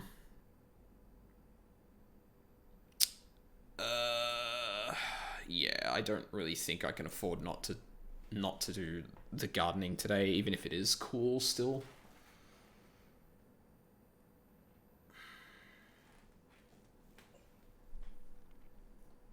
Yeah, because I definitely won't be able to do it tomorrow. And after that, it's pretty much gonna rain for the rest of the week.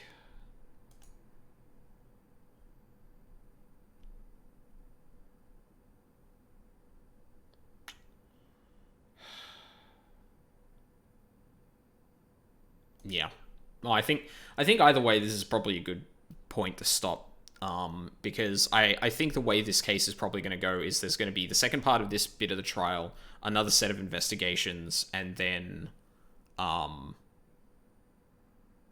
and then another trial. Or it's just going to be a really long second part of the trial. I'm not really sure. But I'll play it by ear.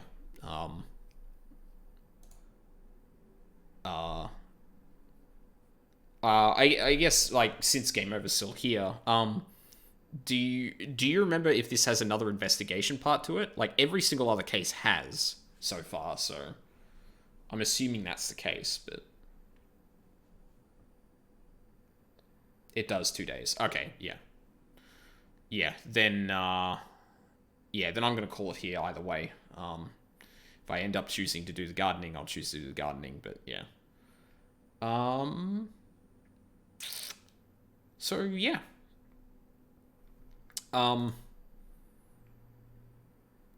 Man, some of those just point to the thing, point to the inconsistency or point to where the person should be. I feel like most of those were done really well in the other cases, but that last one I ran into was a bit of a pain, honestly. I don't think it makes too much difference, like, where exactly she was. Like, it hit her in the left sleeve, so I guess you could argue that being in front would have, like, hit her or is less likely to hit the sleeve then?